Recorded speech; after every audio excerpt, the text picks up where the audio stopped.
Well, good morning. I'd like to welcome everybody to the Wednesday, June 10th, Kansas State Board of Education meeting. As you can see, we are in a virtual Zoom meeting again today. We are hoping beyond hope that in July we'll be back in person in Topeka. All board members are present. I did hear from Ben Jones, and he indicated they'd had some wind damage last night. So he's running about 5 minutes late. So I believe he'll be on in just shortly. So I'd like to acknowledge that all board members and Ben will be here shortly. Okay, first of all, let's take a look at the agenda. I'd like to have, we have two large discussion items today that we'll spend significant time on. I'd like to have a motion to approve the June 10th board agenda. Okay, Dina Horst, do we have a second? Jean Clifford. Okay, all in favor, please raise your hand.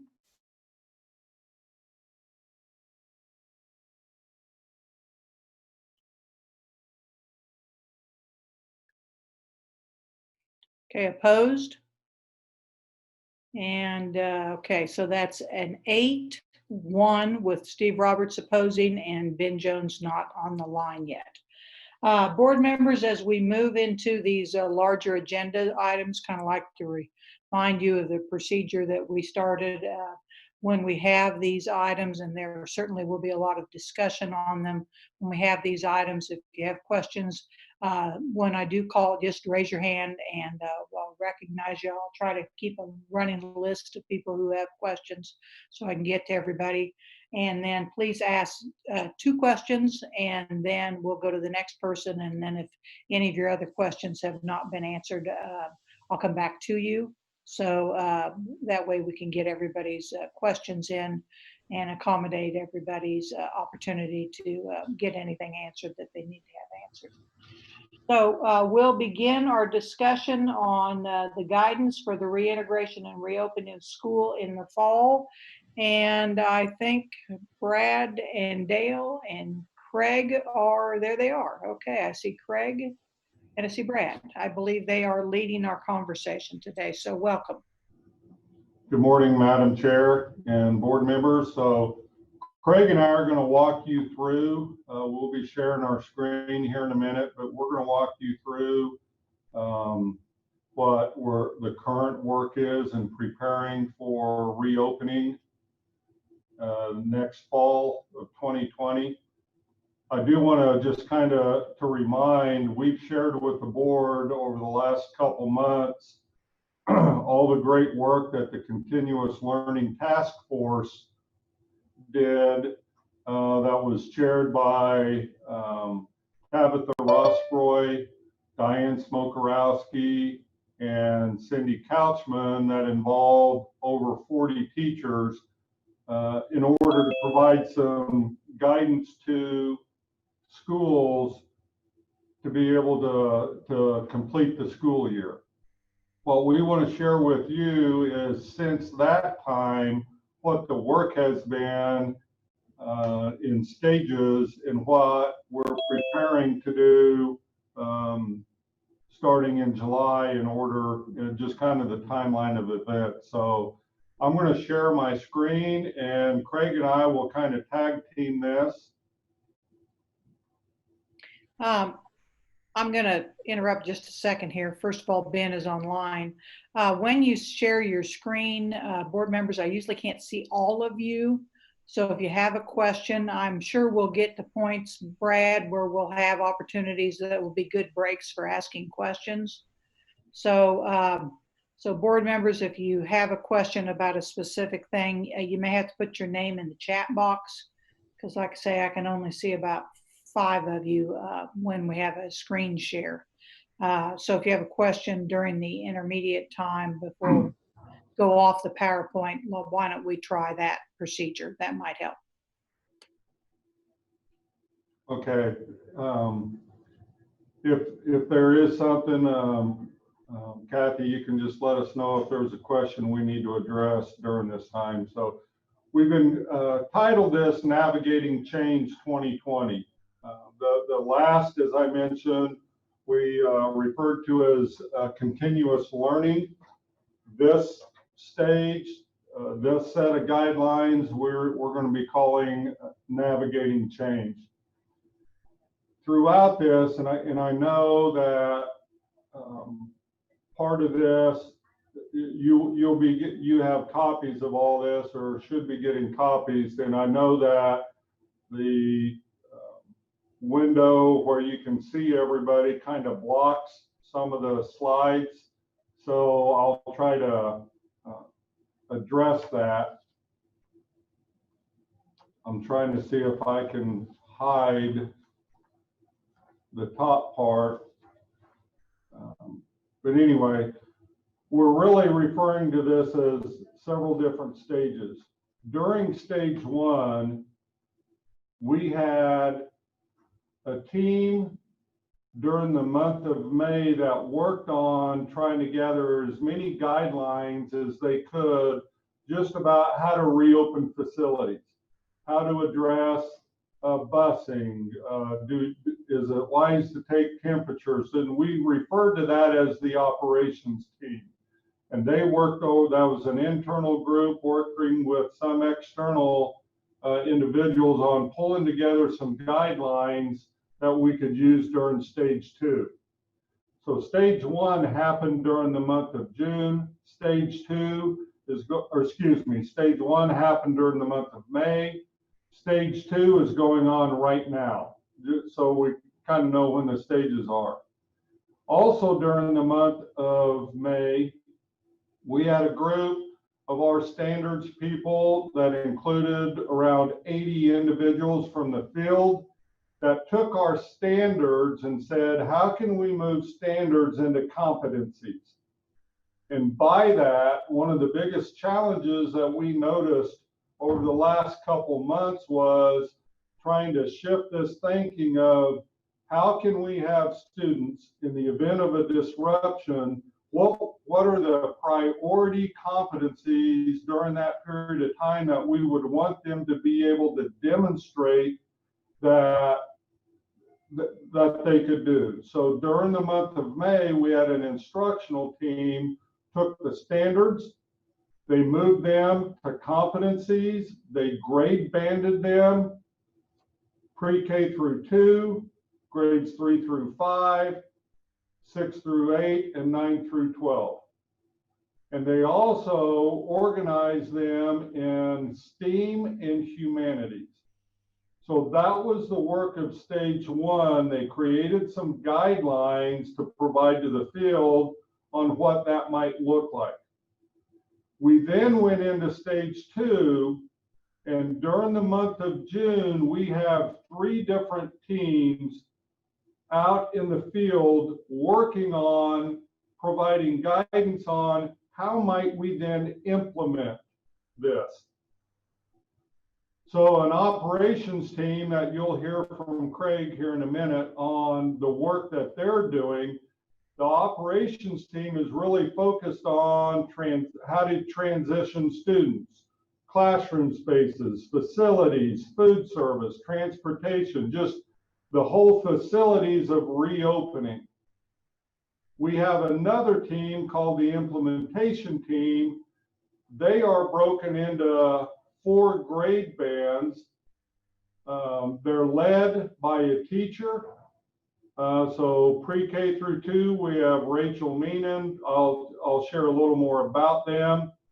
But they're working in the month of June of providing guidance on how can we take these competencies that also include social-emotional character development, and how can we provide guidelines to the field on how you could implement blended learning models using competencies-based learning. How would we measure student learning during this period of time? And then there's an oversight committee that's chaired by Corey Gibson and Shannon Ralph that's just looking at both of these teams. How can we have consistency in messaging, clarity of formatting, support? How do we provide feedback to teams? So This oversight team is just providing some clarity and some guidance, so we make sure that these two sets of guidance that are going to come out and provided to the field in early July, there's clarity, there's consistency, and it is user friendly to the field. So that's just kind of the overall of what happened in May, and what is now going on. So we'll get a little more into specifics. This is a different look at those two or those three committees. Again, the Oversight Committee, chaired by Corey Gibson, for superintendent at Valley Center, and Shannon Ralph, who's a teacher at Gardner Edgerton. The implementation team that I'm kind of working with, there are 4 chairs of each grade band: Rachel Meenan from Renwick, April Baugh from Dodge City, Kyle Heilman from DeSoto, and Nathan McAllister from Seaman. All 4 of them teachers that have agreed, and they're trying to make sure there's a coordinated effort between all 4 grade bands. But we do know that providing blended learning models to pre-K through 2 students very well may look different than at the high school level, but they want to have consistency and messaging and clarity in their framework as they go through that. The operations team is chaired by Frank Harwood, superintendent at DeSoto, and Ashley Goss. Craig? She's the deputy secretary for KDHE.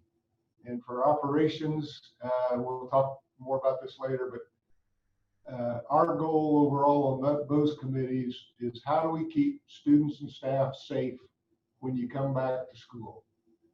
And so obviously KDHE and other health officials are going to be a big part of that work. So we're real pleased that Ashley stepped up and volunteered to co-chair that committee. So when you look at some of the representation on operations, Craig, I'll let you talk just a little bit about the types of individuals that are in groups that are represented in operations, and then I can talk a little bit about who's represented in the instructional teams. All right, you can see on the list there for the operations half, we tried to draw as many people as we could. All are welcome. We have in total about 75 people involved with the operations subcommittees. And you can see we've got health department officials, we have transportation directors, we have school nurses, we have nurses, traditional nurses, food service personnel, those that work with facilities. Tried to represent the gamut of those who would be involved. We have a legislator on the committee, we have parents. We kind of joke sometimes that we tend to forget if you're called a teacher, we forget you're also a parent. But we have parents who are not educators involved in the committee as well as KSDE staff. And for the most part, KSDE staff on all of our committees are there to provide support as much as our expertise. We really wanted to hear from the people in the field and what suggestions and expertise they would bring to us. And then on the instructional team or the implementation team that's focused on instruction, again, state and local board members, legislature. We work with our Parent Information Resource Center, and they got us some good parents to serve on these. We have counselors, school psychologists, curriculum directors, library media. We have service centers represented on there because we're going to have to rely heavily on our service centers in order to help deliver supports to their school districts and their members. Predominantly on the implementation team for instruction, there's at least 15 to 18 teachers on those teams, those grade banded teams that include core content, but we have special ed teachers, ESL, arts, PE, music, etc. So a broad representation of members on all of those teams. On the operations team, I'll let because the implementation, we broke them down by grade bands. As I talked earlier, Craig will kind of share with you how the operations team looked at breaking their committees. We started with a list of about 70 individuals who had indicated they'd like to participate in this work and were interested in operations types of issues. And at our first meeting, we identified some different areas to work in that you can see listed there. Common spaces would be those areas, just like the name implies. Might be the lunchroom, it might be the office, it might be the gymnasium where students gather in the morning after they get off the bus. Where will the students be in common rather than broken out by class sections? Transitions, how do you move from one space to another? How do you protect students and staff when you do that? What kind of arrangements do you have to make? Classroom spaces, just like it implies. How do you manage your classroom to keep students safe? Depending on where you are in your county, and you'll probably hear us reference this several times, particularly on our side of the committee, since we are opening and closing counties at the county level rather than across the state, we're going to have to be flexible with our guidance. And so districts are going to have to know, in this county, how can we arrange our classrooms? Do we need to have 6-foot social spacing? How often do we need to clean? Do we ask our students to wear masks? How often do we provide sanitizer? All those types of issues.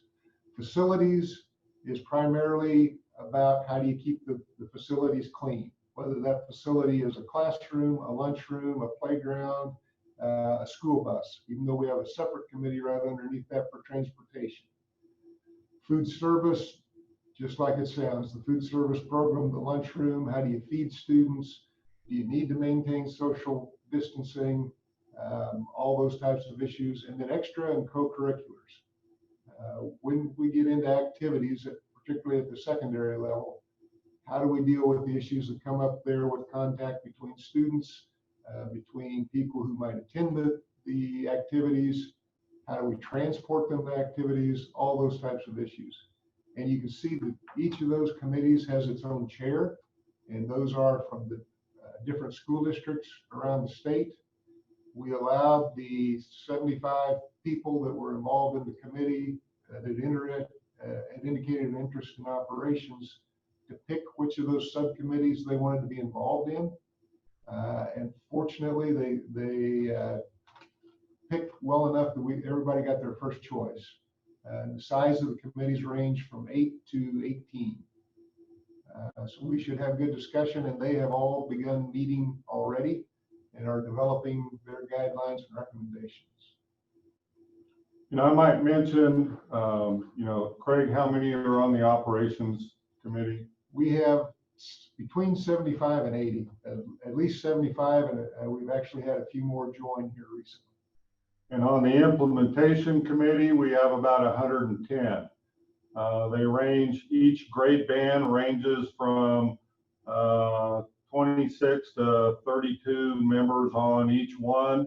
The high school grade banded implementation team has the largest number, just because we had to also include a lot with career tech ed and some of the other areas. But overall, there's about 110 on the implementation, and then the oversight committee that coordinates the work between both operations and implementation has approximately 25 to 30 members on that.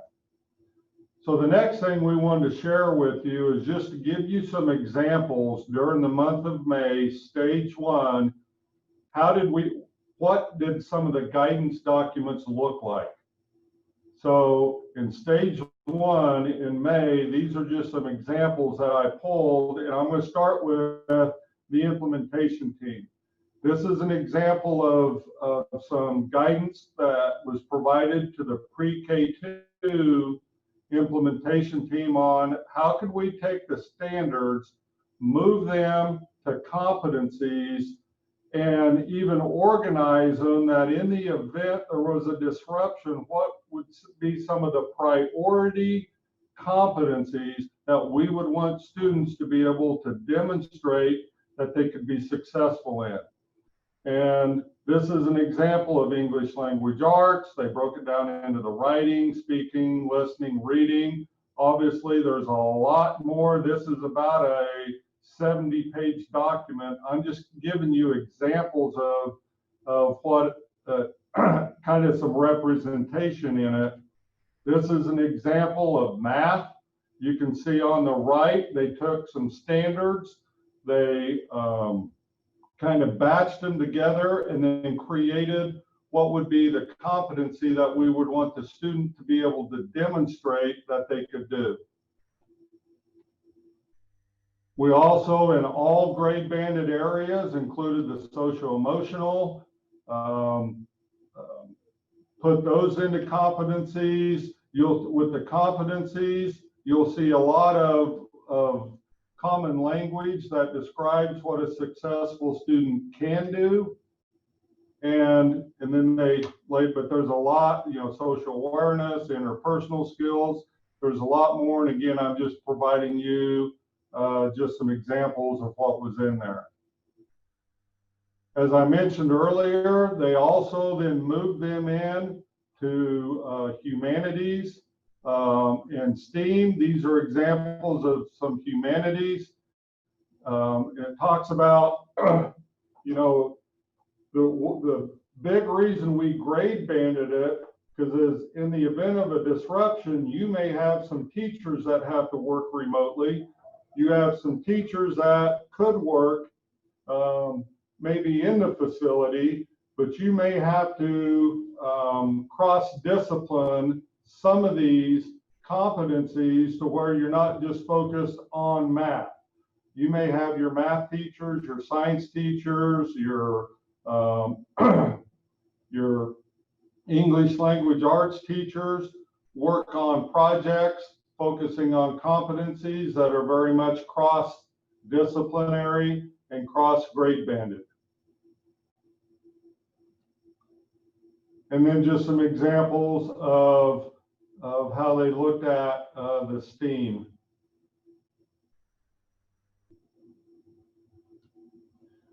We also provided the stage 1 committee provided to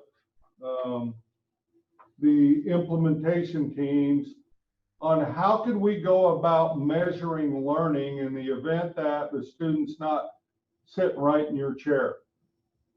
So what they looked at is different levels of performance, and we provided them rubrics.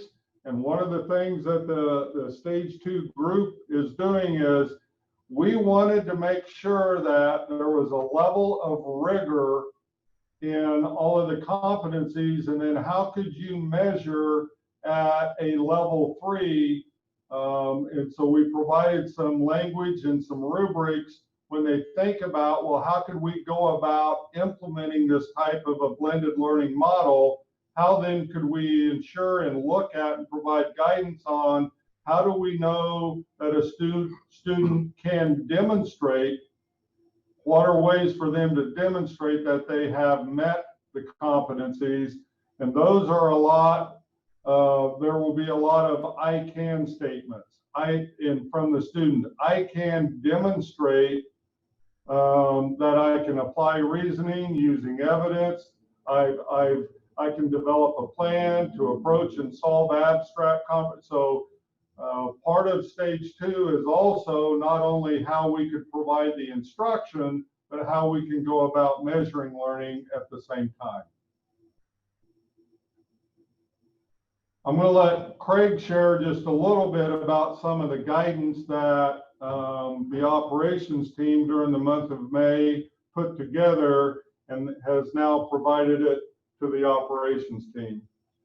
All right, so as Brad mentioned, we did some work in-house as well as with folks from outside early in April and May, because particularly the example we're talking about here is transportation. We had school districts in April thinking we might need to have summer school this summer.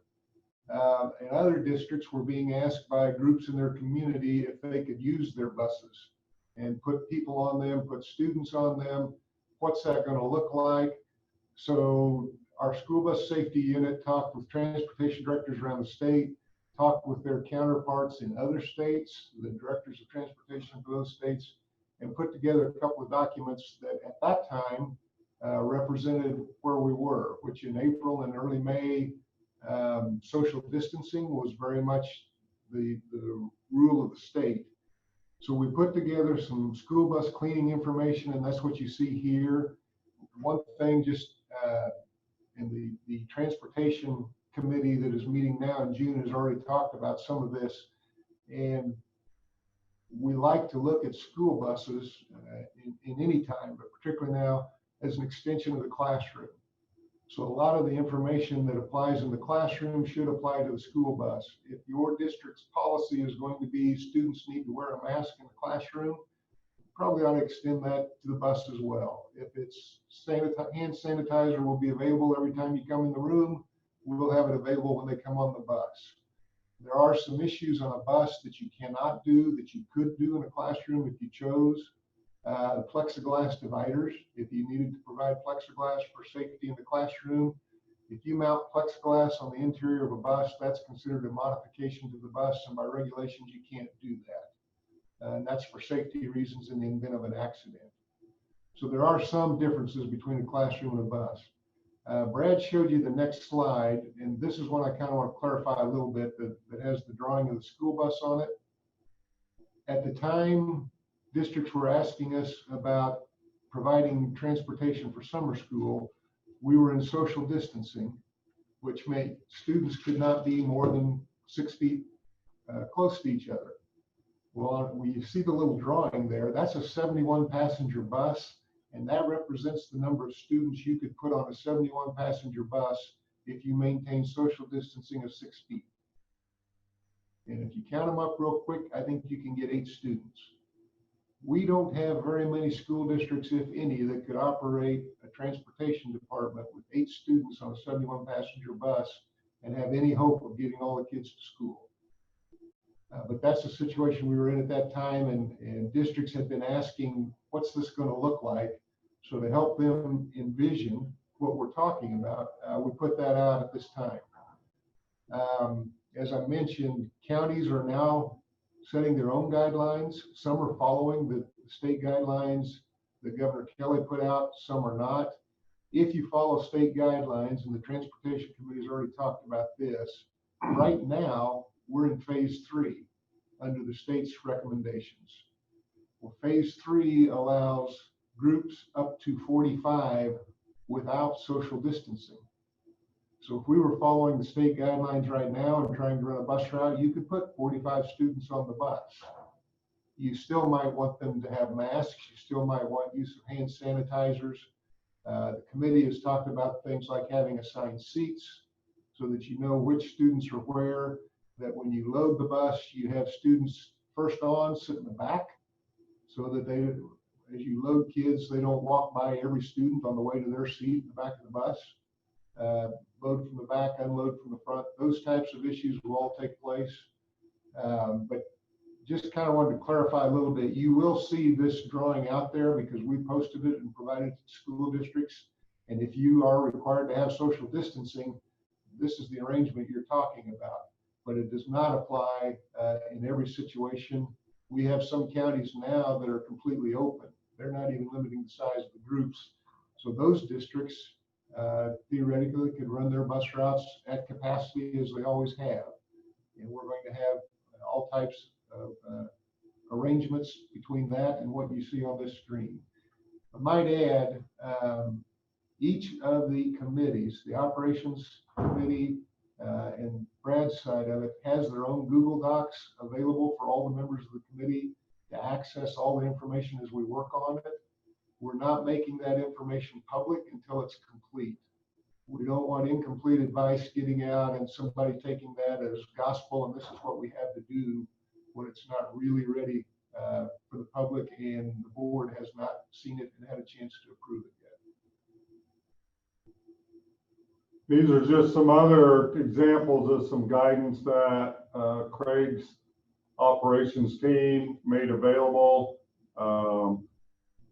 We also, not only on the implementation team, but on Craig's oversight, we relied a lot on resources, not only from across the state. The back to school playbook was put out by Greenbush, but there's a lot of other great work and guidance that's been provided by Council of Chief State School Officers, CDC. So during stage one, we had some committees really look at some of the best examples and some resources and guidance, and all of that was then provided to those stage two teams that are doing the work right now. Just kind of the timeline for stage two during the month of June. They're doing all their work on providing guidance on how might we implement these operations and instructional guidelines. Their due date to the agency to be completed is by noon on June 29th. That's a Monday. Wednesday, July 1st is where everything then has to be delivered to our communications team. All the draft guidance goes to Denise Kaler by July 1st. Our goal, hard deadline, is by Thursday, July 9th. We can release the operations and implementation guidance to the field and then have a presentation to the board at the Tuesday, July 14th board meeting.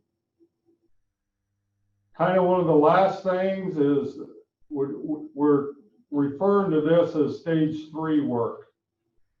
And by stage 3, we're asking ourselves the question, now that we have these guidance documents to the field in early July, what supports are Kansas educators going to need in order to implement the guidelines?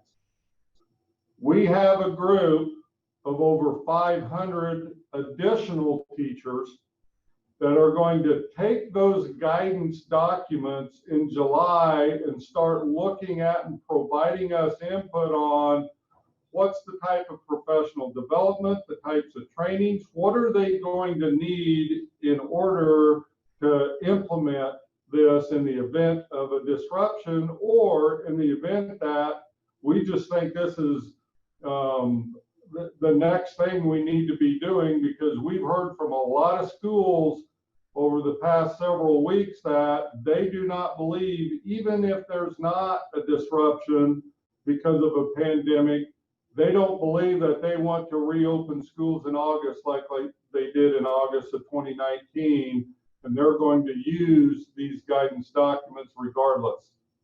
We have several Kansas Redesign schools that will also be sharing best practices on how to implement these new learning models, because that's what they've been doing over the last several 2-3 years, and they're going to share their experiences.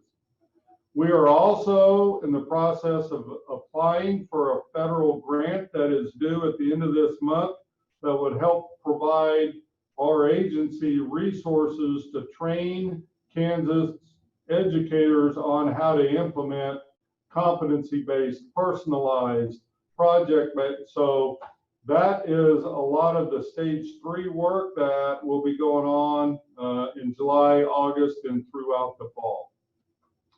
So with that, Madam Chair, I am going to stop sharing the screen, and Dr. Craig Nineswander and I stand for questions. I might just add one comment, and it reminded me, looking at that last slide Brad had up there with 500 teachers that are going to look at that in July. We were, Brad and I were talking before we came on this morning. If you look at the committees that are involved, there are over 700 individuals from across the state, from all walks of life, that are volunteering their time, their effort, their expertise to help us get ready to open schools in the fall. And that's just, one, it's very impressive, but it's also very humbling to know that there's that kind of support out there And we freely admit we probably could have had more, but they had to email Brad to get involved. And so, you know, if his last name were easier to spell, we'd have a bigger group. Okay.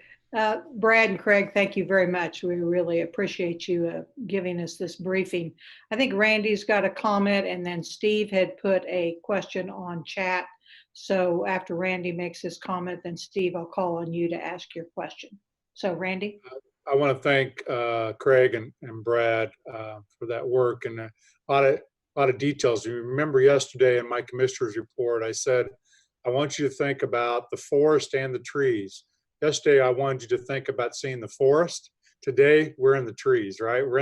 This is the weeds of the work going forward. Also, just to let you know, and I spoke to Craig briefly yesterday, I think, yesterday or the day before, the Kansas chapter of the American Pediatrics Association has also volunteered 2 pediatrician epidemiologists from Kansas that will be joining Craig's team on operations to also give guidance medically, along with county health and state health people on the reopening. So we appreciate their leadership and stepping up and trying to assist us in this work too. At the end of the day, we're going to open school in August, right? These are the 2 points I say over and over, right?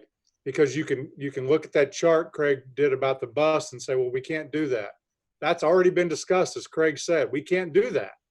So we're going to open school and we're going to keep kids and families safe. And I've said this over and over. That's not a binary decision. We can do both.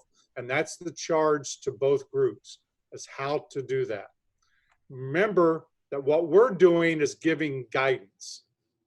And Michelle, then Blue Valley will take that guidance and do whatever they want in their community, or Dina Salina is going to do whatever they want. This is guidance. Some school districts will take it and just do it. Others will take it and modify it as they see fit. So I know you have lots of questions. Steve raised some good ones, and I know we also want to talk at the end of this about the law that was changed in the sine die session. So I'll be quiet, and I know Craig, Brad, and I'll be happy to answer questions, Madam Chair. Okay, Steve, you put a question on chat, and if they get you unmuted, there you go. If you'd go ahead and please ask that question. Okay, thank you, Madam Chair. I think it's good that you limit us to 2 questions. The first one I asked was in the chat. It's about indemnification. Do we have some extra protection against litigation in this time? And then the second question I have would be, might it be appropriate for this board to have some very wide-ranging parameters in which schools could open? For example, say we're going to open in August, but no later than the Tuesday after Labor Day, which would be, I think, September 8th.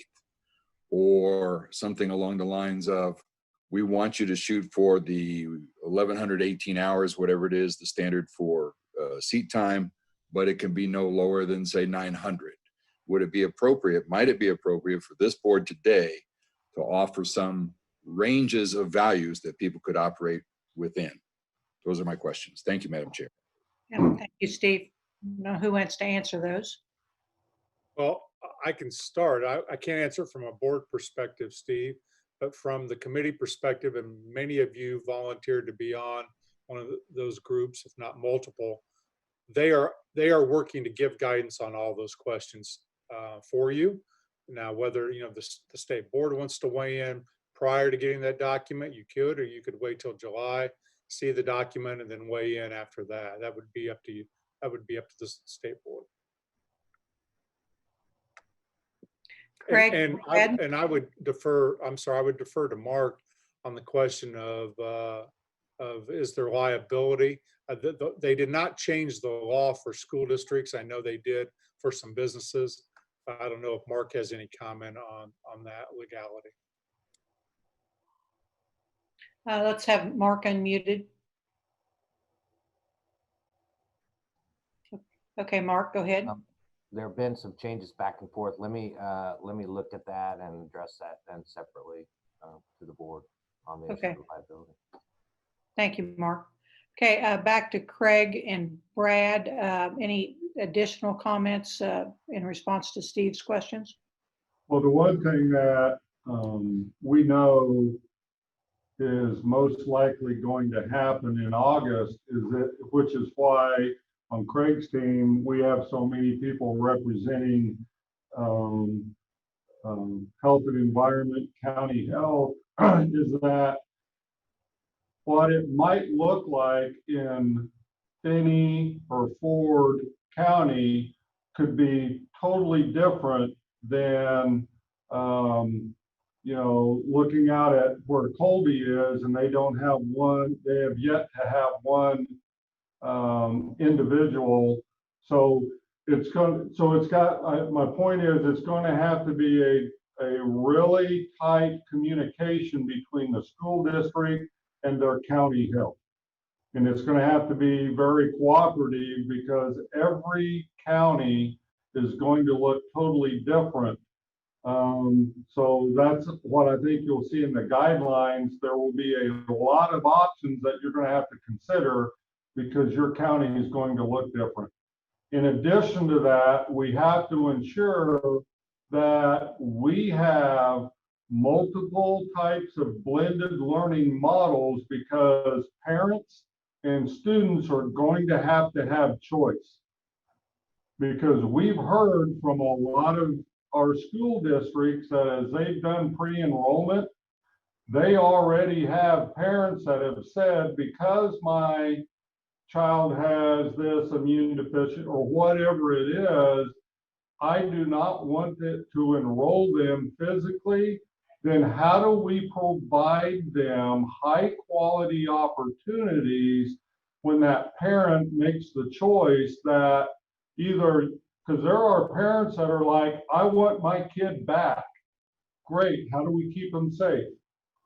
How do we provide, you know, quality learning? But how do we then provide that to the parent that chooses, if it's too much of a risk for my child at this point in time, we got to make sure that we can provide that child quality learning in their neighborhood school with their neighborhood teacher, but it very much has to be in a blended remote type of a model.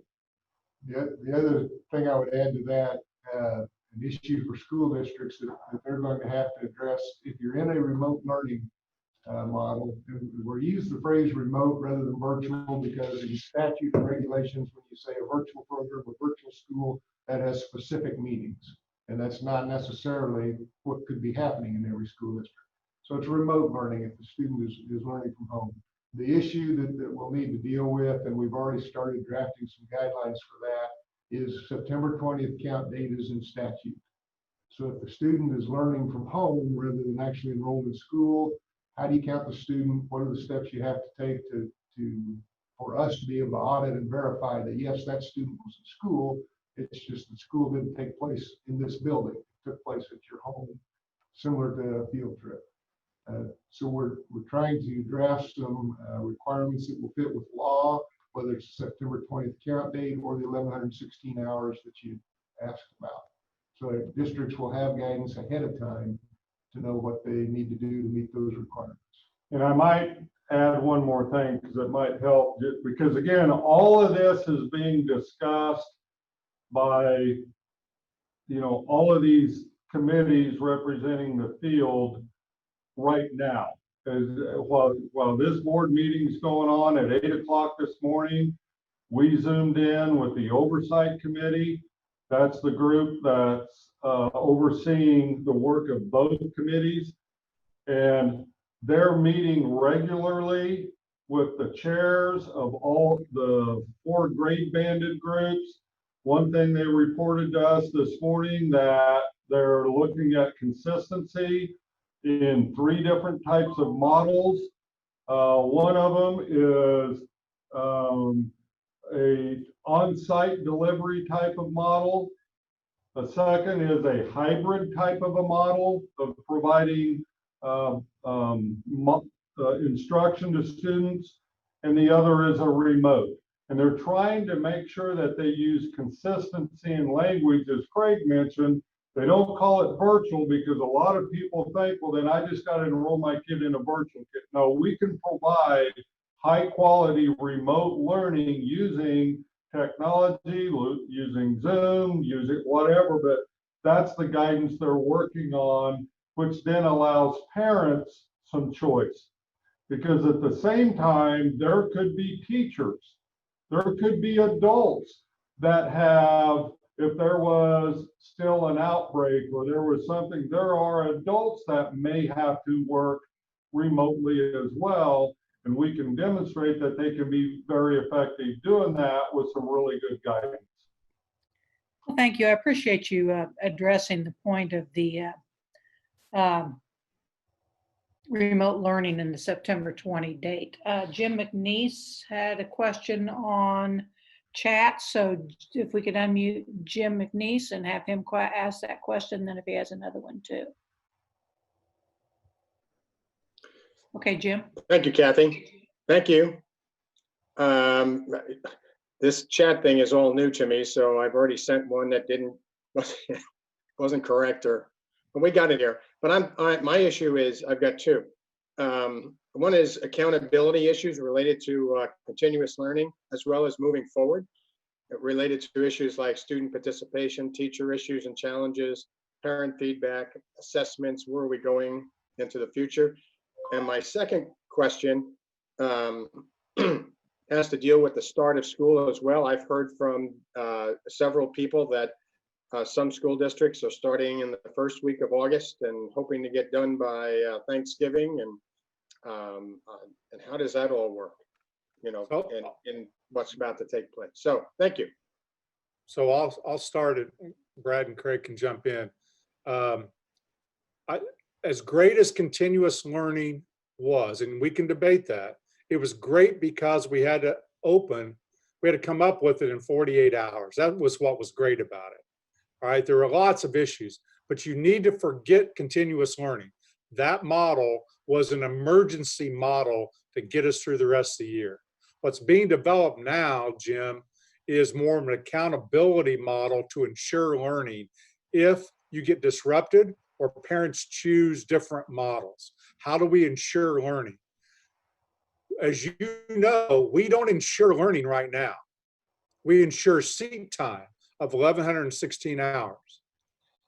If you get disrupted, you're going to have to ensure learning. That's a much different protocol than in continuous learning. So when you start to see the documents, and we're sharing those with you as we kind of draft those out. So you've got a copy of everyone on a team. You've got a copy of what we have right now and in the opening document. We'll continue to share those drafts with you.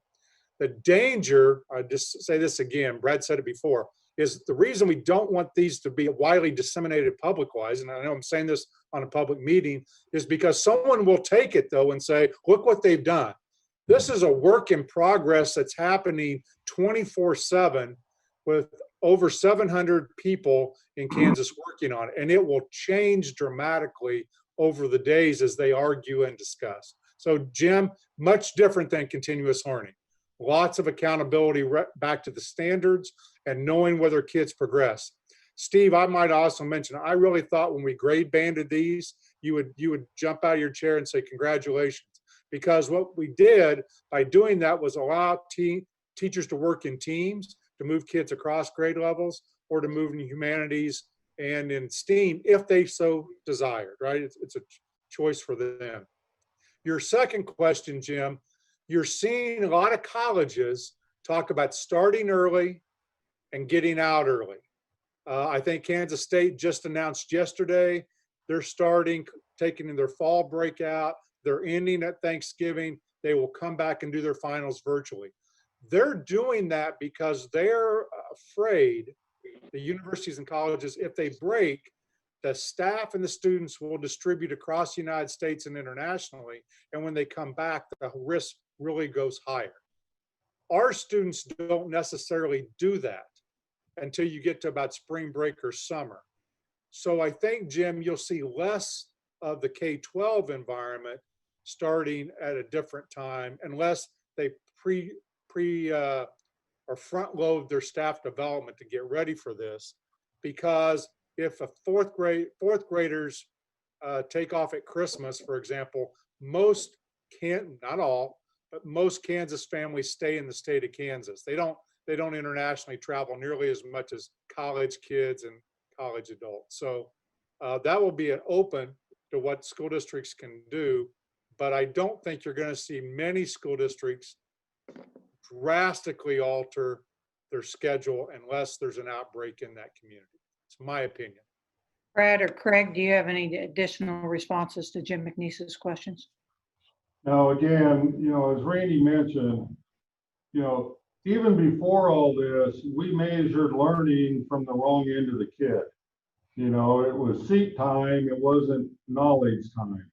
So what we're looking at in these guidance is, in the event that you have, again, can you demonstrate that you provided quality instruction to students and had a way to measure that there was learning during that time? And that's what this implementation group is doing, which is why we moved it to competencies, which is they can demonstrate a set of skills, and we have also a way to measure that the student can say, I also can demonstrate X, Y, and Z by doing this. In the event that there was a disruption and they had to go to some kind of a hybrid or remote model, then they can support to us or report to us how they went about doing that. Or they could just decide, we had this one elementary that had this one food service or teacher or someone, we're going to close that elementary for 14 days. They also have the option to say, we're just closing and we'll make up the time later. That's up to them. We're just going to give them some guidance on how they might continue the learning at a much deeper and a much richer and better way than what we experienced over the last 2 months. And Anne may ask, is it just academic learning? The answer is no. Both domains, social, emotional, you heard a lot about that from the mental health, how that we're measuring that, and academic. Schools have to demonstrate both of those within the standards. And I might also add, we've heard from other states already, they put guidance out that they may not have the specials, the PE, the art, the music. And we looked at it as, since we've been so engaged with our teachers since the middle of March, we said, ask the teachers. And that's what we're doing, because we are loaded with arts, PE specials, and those teachers have already told us, we know how to keep students engaged in the event of a disruption in the specials, in the arts. So, and I think they're going to provide some amazing competencies, some projects, some, ways to engage even in those areas. Okay, thank you. Dina, I thought I saw your hand. Do you have a question, Dina? Okay, if we'd unmute Dina, please. Thank you, Dina. Okay, I have a couple of questions.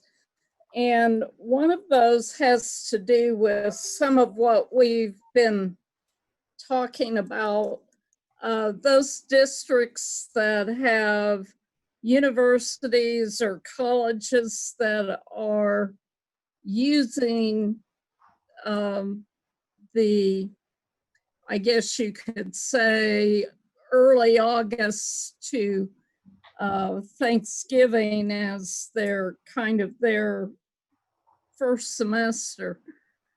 Oftentimes those districts mirror those breaks. So are they still able to do that if they choose, as long as they continue recognize that the hours they need within the law? So Dina, the answer, yes, we're not dictating a calendar set. I find that most school districts in the fall tend to follow the college schedule less than they do in the spring because of spring break. For example, there's a fall break at most colleges now. I don't know, Michelle, when you were in college, when I was in college, we didn't have a fall break. So, I We know I walked to didn't school either. uphill both ways, 6 miles, but there's not any school that takes a fall break, for example, K-12. So Dina, they could mirror that if they wanted. What we will need to ensure though, is that dual credit students that are doing dual credit have the opportunity to do that dual credit through the semester that the K-12 school sets up. And I've talked to Blake, and I know we discussed that a little bit at the coordinating council, just briefly, that we'll need to make sure of that. So again, guidance is guidance, and what the El Saline School District does with that is entirely up to them and their local board. But we think they could change the schedule, but I think most school districts will probably not strictly adhere to the college schedule in the fall, but they will want to ensure that dual credit courses can transpire until they're into the semester, whenever that may be. Well, I think most school districts probably have already developed a calendar, and that's what parents know they're doing, but they may need to change it if the majority of their students seem to be related to the collegiate component. But anyway, You have another question, Dina? well, and I had one more question. Please, go ahead. The rubrics that have been developed, are those not the accountability kind of direction that or at least it's a guidance of rubrics that can be used in the case of or in some cases they may choose, as you said, to just go ahead and make use of it this year. So are those rubrics kind of we should assume those to be the accountability that you were referencing? Yeah, so I'll address, because really, even before all of this, the really only academic accountability was the state summative assessment. Because we don't collect at USD 412 accountability wise what they're doing with their maps, what they're doing with Ames Web, what they're doing with formatives, interims. We only look at a state level accountability wise the summative state assessment. But what we heard throughout the last 2 months was a lot of districts struggle with, well, how are we going to grade them? We heard some say, well, we'll just freeze grades. So we needed to provide some guidance and examples on how you can measure, because we don't plan on collecting from school districts data on how they held students accountable. We had to give them guidelines on how you can still measure learning in a hybrid remote model. And that was the intent of the rubrics. And not only how can you hold students accountable to learning, how can we hold teachers accountable that they have plans in place to also measure learning, not just sending a packet home with a bunch of worksheets. How can we truly engage them in learning and also measure that the learning is taking place, not for us to account it for an accountability, but for us to ensure that they've submitted in their plan to us, however we go about doing it, that they have those things in place. Thank you. Thank you. Other questions, board members? Okay, Ann Ma. Okay, go ahead, Ann. Thank you, Madam Chair. Just to follow up, Brad, on what you were saying there. I know like this spring, school districts just lost kids. I mean, some went to Mexico, some just bailed out. Even in middle school, I was talking to one teacher who said at first, 90% of my kids were showing up. Half of them were doing the work. By May, 10% were showing up and hardly anybody was turning in anything. So even if they submit a plan, because everybody submitted a plan for continuous learning, let's say they submit a plan for, quality learning, how do we make sure they did it? Well, I think that's what we're going to see in some of the guidance on what that might look like, because we haven't developed what a new plan needs to encompass in the event that they had a disruption. So we haven't, but we will take the guidance from the operations team. That's something that I'm pretty sure, or the oversight team, that they're going to look at then as, all right, in order to do this, and in order to continue this, what would we need to see? And they're going to have to show to us that they have ways to provide high quality, hybrid, remote, in-person, a blended model to their students. Now, how do you go about taking attendance during this? Hopefully we'll see some of that in the guidance, but I would argue, or not argue, I would point out that even in the old system, we had a lot of kids that they were sitting in the chair, but there was not a lot of learning going on. We just need to make sure that in the event that the student isn't there, how are you going to go about, and we talked this morning about possibly, we've heard all of the stories, and much of it very real, that over the last 2 months, kids checked out, teachers checked out, but that's, we have heard amazing success stories from some of our districts about how they went about the last 2 months and what can we learn from that. About, we got on the phone, we drove out there, those are the types of things we would want to ensure that in the event that they wanted to count time, that they're going to have to ensure to us they have a plan and a way to go about doing that, which will look totally different from what we were able to do over the last 2 months. But I think a lot of that guidance on how to do that will come out of the oversight committee.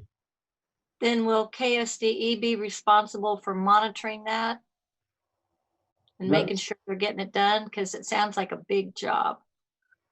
But go ahead, Randy.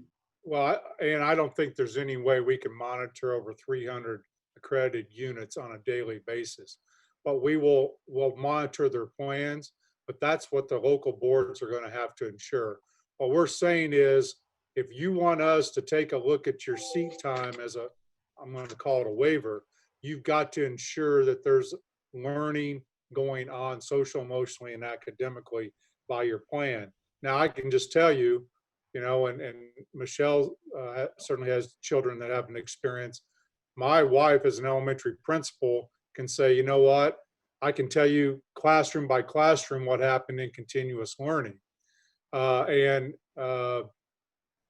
what happened to every family. It's going to be different in this model, meaning if kids don't show up, teachers don't engage, that's not acceptable as we go forward. It had to happen in the last 2 months because we were forced into doing it fairly quickly. It's going to be different because we can plan for it this time, but there's no way we could be an enforcement agency for all those accredited school districts. And I might add, even under prior to this pandemic, state average chronic absenteeisms, and by chronically absent means that they've missed 10% or more of the year. State average is 13%, and we have some school districts that have 25% of their students are missed 10% or more of the year.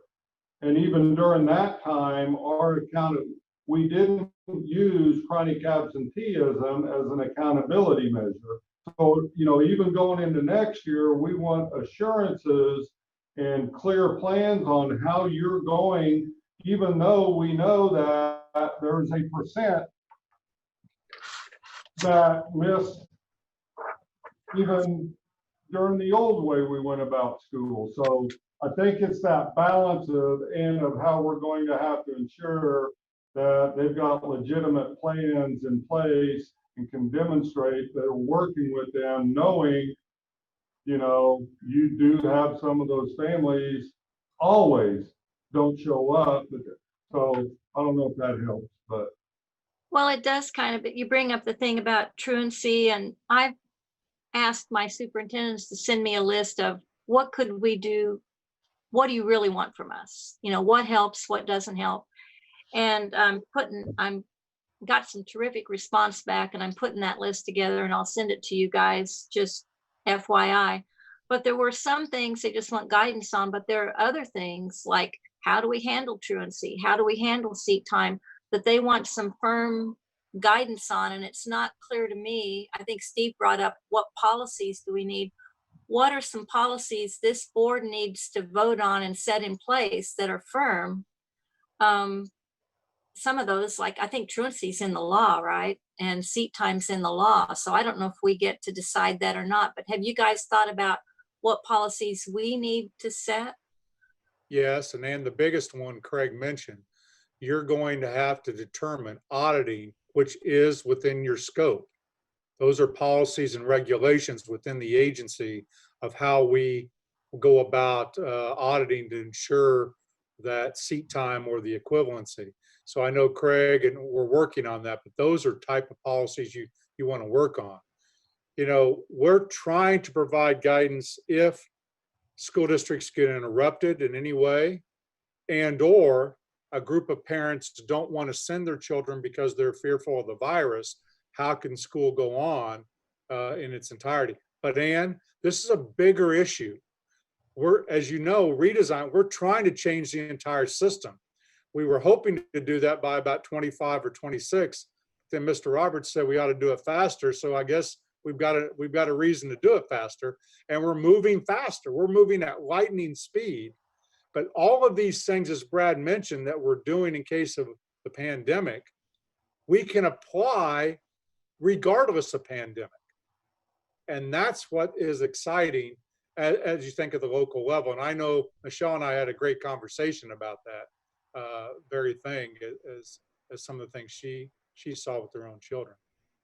Okay, Ann, we'll come back to if you've got some more questions. Michelle, you had a comment or question you'd like to make. Michelle Dombrowski. Thank you, Michelle. You're on. Sure. Thank you, Madam Chair.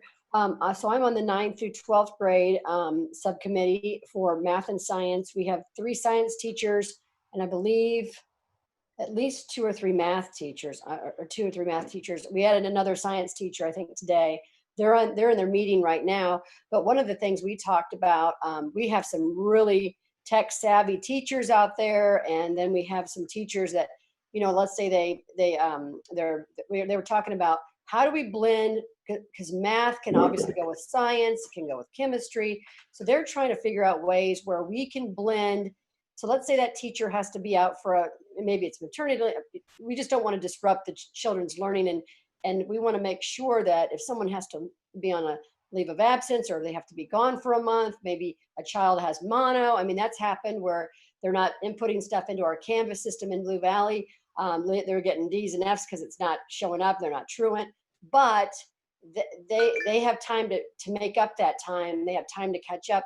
This could be a good way to they're going to continue to learn whatever virus they have, or whatever reason they have to be out for whatever reason, and not have to wait so long to make up that time or whatever. Well, what they're working on is, let's say you have a teacher that, one of the teachers, she said, I taught science for many years and now I'm a math teacher. She's working on ways that we can combine those classes so that if a teacher had to be out, let's say COVID hit or something like that, and they have to be out for 14 days, or let's say the student or whatever can't be in the school for that time frame, they're working on ways to get that to not have this disruption on that education by combining, using those co-teaching methods to pick up the slack, or because they're going to know, they're going to have guidelines and say, oh my goodness, well, we can have the child do this from home or this from home, whether they're working on it on a project, maybe, just so that we can make sure that they're not losing time on that. I know this is early. I'm just giving you some stuff that we've just come up with in the matter of two meetings, and it's been amazing. These teachers are fabulous, and they're coming up with some great. They've already input some plans, and it's looking good so far. I've looked at it this morning, and I just wanted to give you some feedback on that, on how they're working on combining some of those classes so that they can co-teach, so that we don't have any disruptions with these children, or teachers, no matter what happens as far as why they're missing school. So just wanted to give you some feedback on that. They're working hard. And Thank you, Michelle.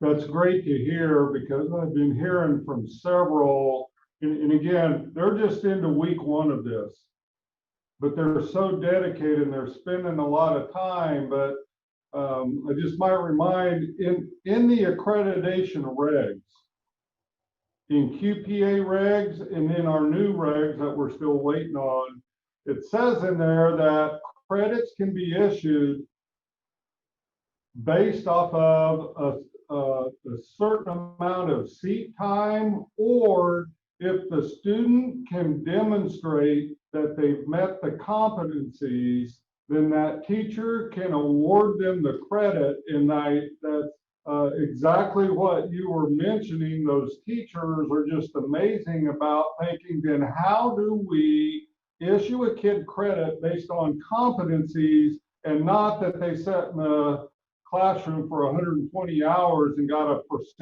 of worksheet or whatever, correct? So you're right, it's very amazing. But this whole competencies is a great way to demonstrate the flexibility that they've always had in the regs. It's just a lot of them didn't use it.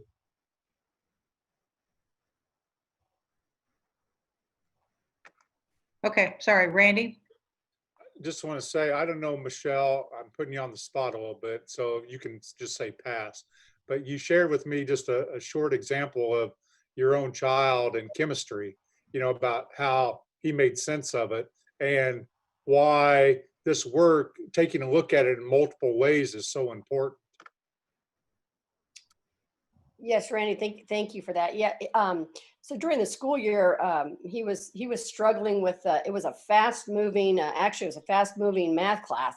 He was an advanced math class, and they were moving very fast. And so I even had some discussions at the conferences with the teacher, and some of the kids weren't quite getting the way that it was being shown. So they would get a pass out of their, maybe it was a study hall, and go to the other teacher, and there's a long lineup because that teacher was teaching it a little bit differently. Well, when the COVID hit and he had to be home, he was looking at different videos in different ways and almost teaching himself, but he was learning through different methods. So he was given a whole host of videos, and some of them were instruction by another teacher, and he went from a low grade to A's and 100%.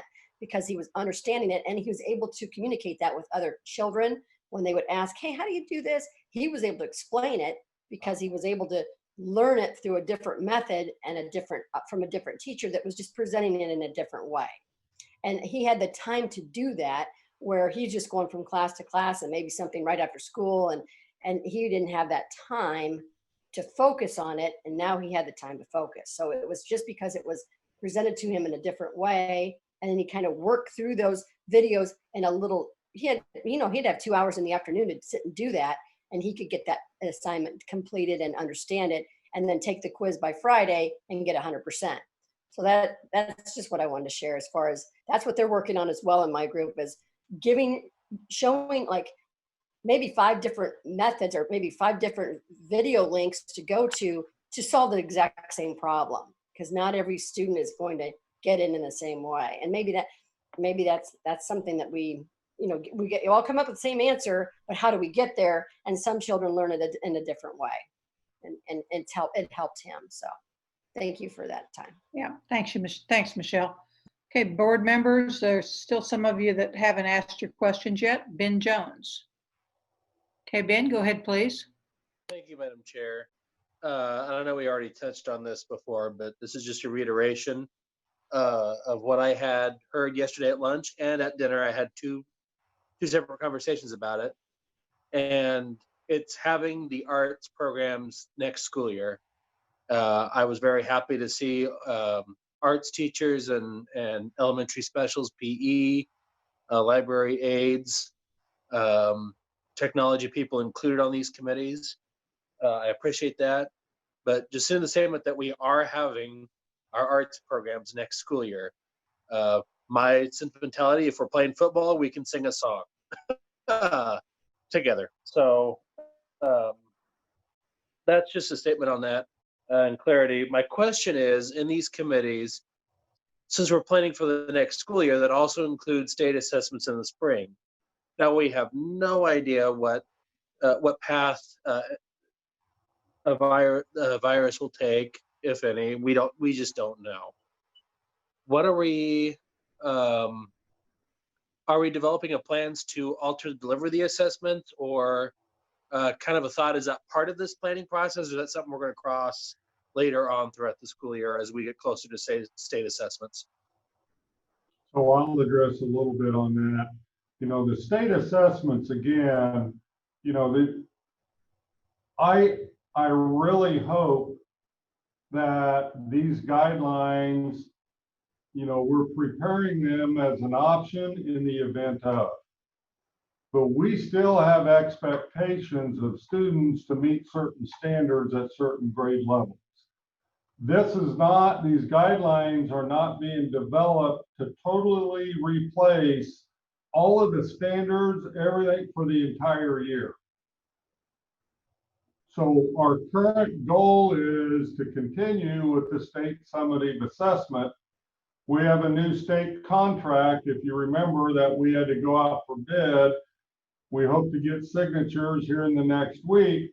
But the focus that we are working on, the summative will remain pretty much the same, aligned to our current math and ELA standards over the next several years. But the focus over the next several years with our assessment vendor is we want to continue to put a greater focus on the interims and the formatives that school districts can use, even in the event of a disruption, to measure learning throughout the year that can also then predict success on the summative, because our ultimate goal is schools can have choice. Do I like the summative, or do I like these interims that predict close enough to performance on the summatives that I can use them throughout the year and not have the summative as this end of year event, even though it's still there and might be available. But districts, so the focus on the state assessment is more on continually building the interims and the formatives, knowing that the summative is for end of year accountability, for end of year, how did our students do? So I hope that answers your question. I guess it's if schools have to be shut down because we have a defined window. I mean, are we looking at extending that window? Because we didn't have state assessments this last year because of what had happened.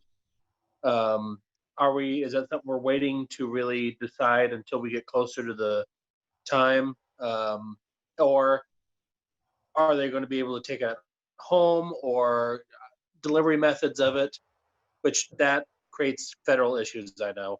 Yes, well, right now we're planning on, it'll be available, it'll be there, but we will then have to respond to any other kind of, because you can't, for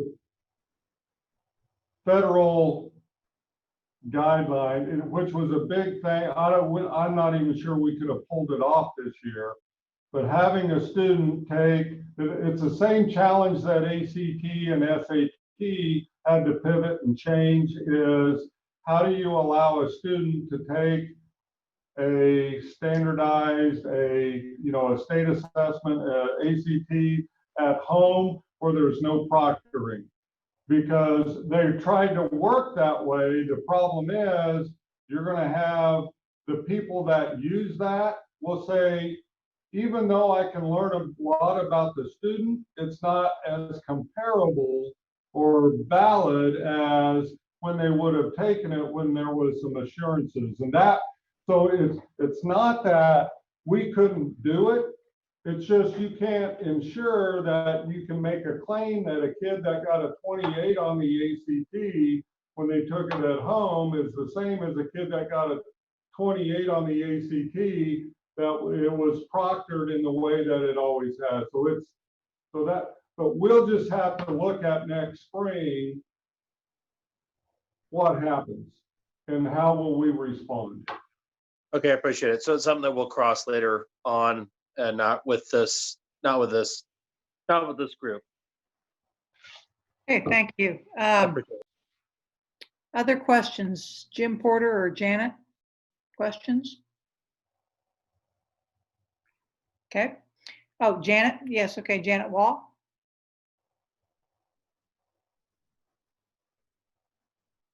Just a second, Janet. Okay, you're on. Go ahead, please. Okay. I really don't have a question. I guess I just wanted to make a comment. I am currently serving on the Operations Committee Classroom Spaces group. And I want you to know I had my second meeting this morning, so we're well on our way. And we have, believe it or not, we've divided to 5 more groups.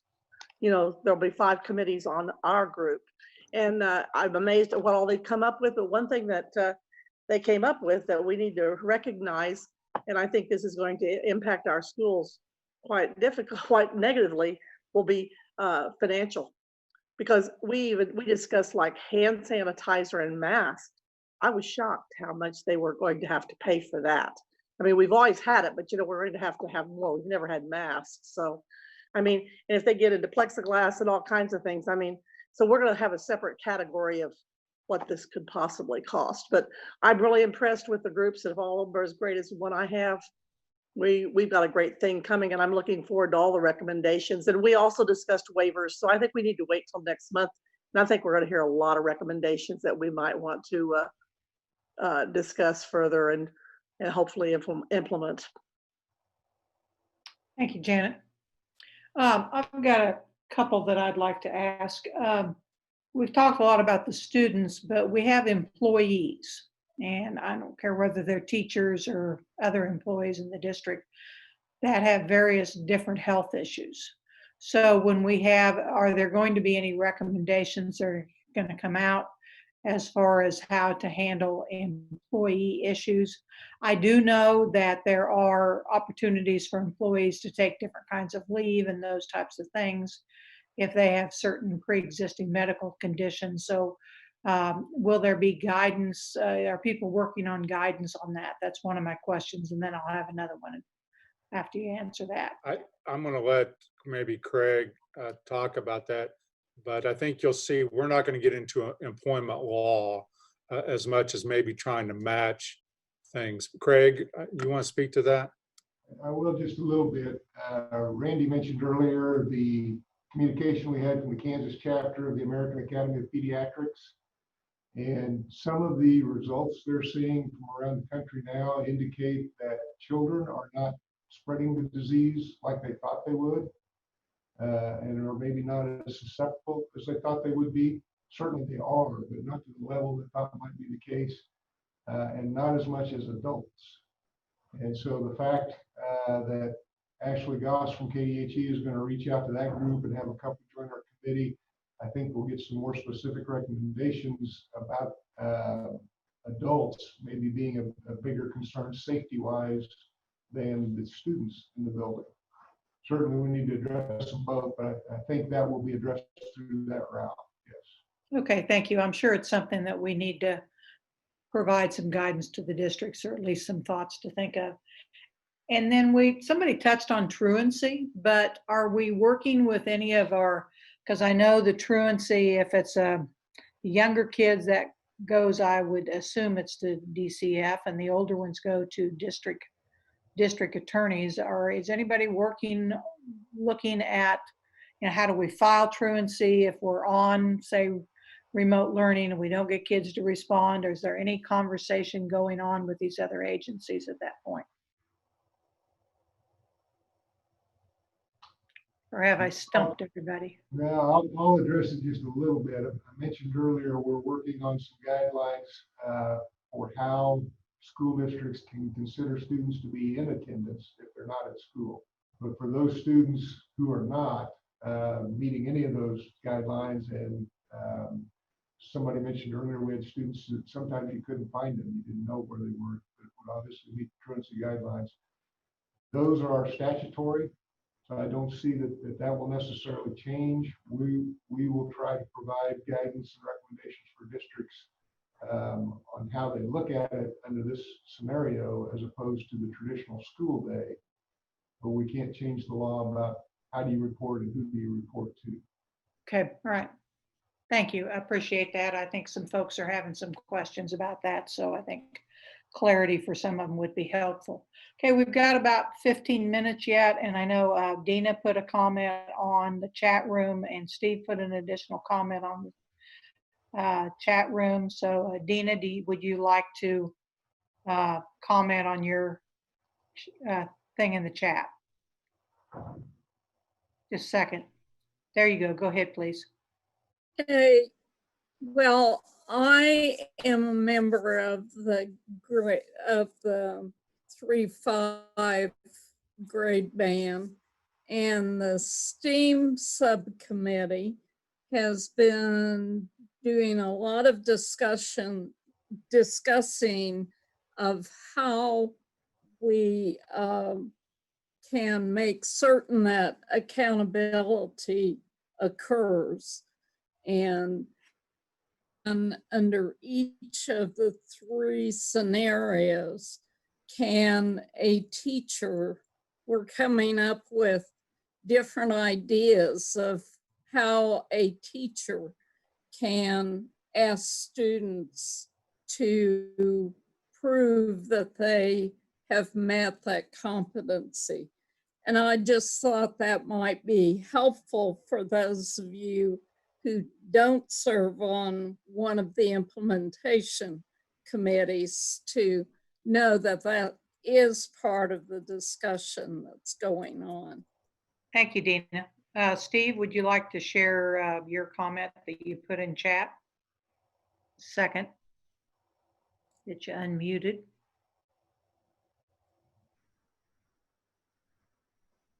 If we could unmute, there we go. Okay, Steve, go ahead, please. Thank you, Madam Chair. Yeah, you've heard me say over the years several times that we need to take the birthday out of the equation. It occurs to me that I took the easy route among all the educators I'm privileged to serve with, history, art, music. I took the easy route because for me, math has always been easy, and I can give a quiz or an exam, generally that I designed myself, to measure whether or not my students are getting what I want them to get. And so it's been very easy. I joke with my friends in computers, in information technology, that I'm the lazy man, because while I learned basic mathematics, I pretty much mastered it, and it doesn't change very quickly. Whereas the folks in computers, they have to relearn everything about every 3 years. So as we work to build a new model and redesign schools, I just want to acknowledge how difficult it is for other disciplines. It seems to me math is very easy, very straightforward. The other disciplines are problematic. How do we get out of the box to measure our kids? And so great kudos to everyone who's working on these issues. It's a Herculean effort, and I'm grateful to be associated with it. Thank you. Thank you, Steve. We might have time for one more question. Ann Ma. you, Madam Chair. We talked a little bit about assessments and the need for when kids come back, because they're going to be all over the board, to do academic assessments. And we also talked about social emotional assessments. And the next step after that is remediation, because you're going to have 8-year-olds, you're going to have kids who will be in 3rd grade who are clear back in 2nd, and some who went on to 4th in learning. So are the grade bands each individually suggesting how to remediate? What outside sources might be available, like Khan Academy, or anything schools could use to help fill in those gaps? Is that being done 5 different times, or is there a bigger group that's looking at remediation and how that could be done? Well, I think, I don't know what's going to come out of these teams specifically, but I do know in the conversations I've been with that there has been a lot of talk about, this could change what we traditionally would refer to as summer school, before school, after school. How will we assess where students are when we come back? Because just about every 4th grade teacher may well see larger gaps from what they traditionally see where kids come in at 4th grade and what might happen next year, because some of these kids have not been engaged in deep learning. It would have been 6-7 months by the time they get them back. So I do believe that they are having those discussions about how to assess where students are quickly, but also how are we going to provide before school, after school? I know a lot of districts are already, and a lot of people on these teams are already talking about what they're planning on doing locally, even in the month of mid-June into July, to be able to support those students. So I think we will see in those guidelines some strategies on how to assess and how to quickly try to close that gap. But I know a lot of districts are looking at, it's not just going to be this summer. It may change what they do next summer. It may change throughout the year what they do before school and after school. And especially with MTSS and those tiered interventions. So yes, I think we will see some strategies in these, because I know some of them are already talking and addressing that. Yeah, I just hate to have to see them reinvent the wheel 5 times, when there might be an overall strategy for, here's some things you wouldn't have to do before and after school. You could have them do in Khan Academy during the day, on their own. What's available out there? There are a lot of companies jumping in, offering free services to help remediate. So if rather than have 5 different groups going out and doing all that work, is there no small group that could do it? That's why I think the value of having Kansas educators providing input on how to do it is because many of them already are doing it. They already have the tools. They don't have, you shouldn't have to go purchase new things if you weren't already trying to address this even before this. So I think that's the value of having these educators on there. If you look at the people that are on those teams, they are rock stars. And they have great, because they're already doing this, not because of the pandemic, but they will be able to provide guidance to all teachers and educators that this is the way. You are most likely already have a lot of tools and strategies in place. Here's how you can use it to close gaps, to identify, to provide additional support. So I really believe what we end up with is going to be amazing, because there are some amazing educators on those teams that are already thinking this way and have been. Okay. Well, I think particularly, and Randy brought it up too, social emotional. I don't think all the districts out there know what's available, for example, to assess social emotional. We've talked about SABRS and some other things, and that was a surprise to some of the people I've talked to. So, but you're right, they're doing amazing work. Okay, well, thank you very much. Randy, you want to close us up for this topic? So I was just thinking, when this is all said and done, Dale said to me this week, this thing's going to be like 700 pages. It's going to be big.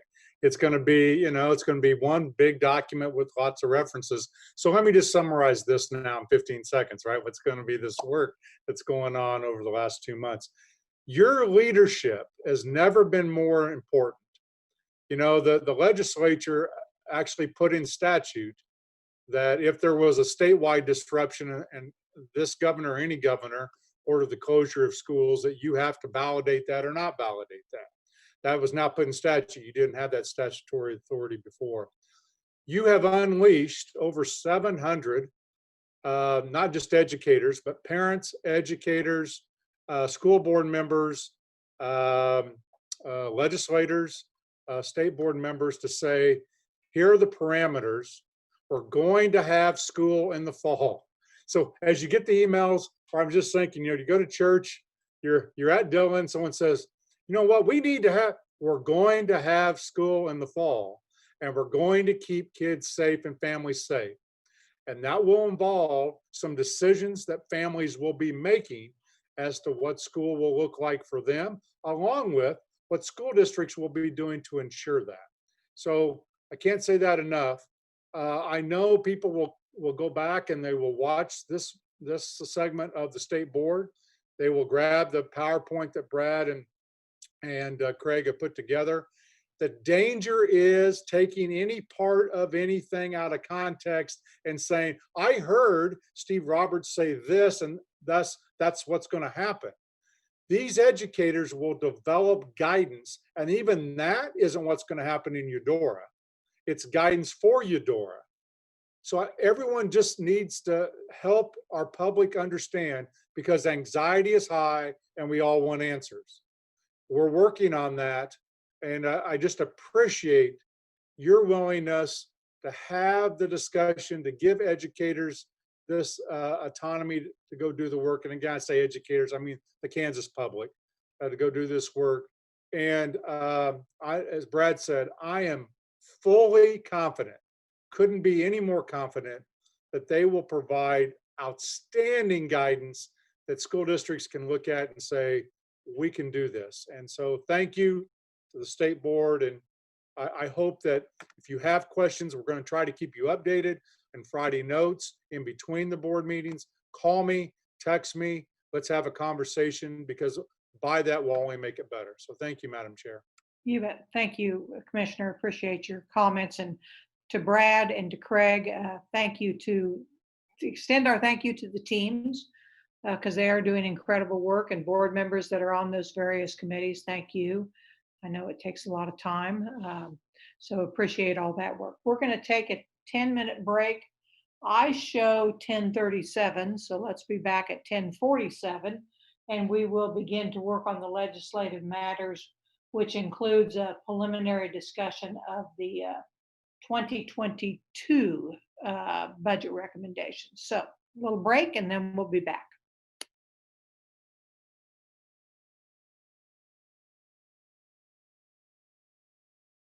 Morning and welcome back. I think all board members are present. I'm trying to take a look real quick. 7, maybe we're missing 1 or 2. I do believe Jean Clifford had to step away.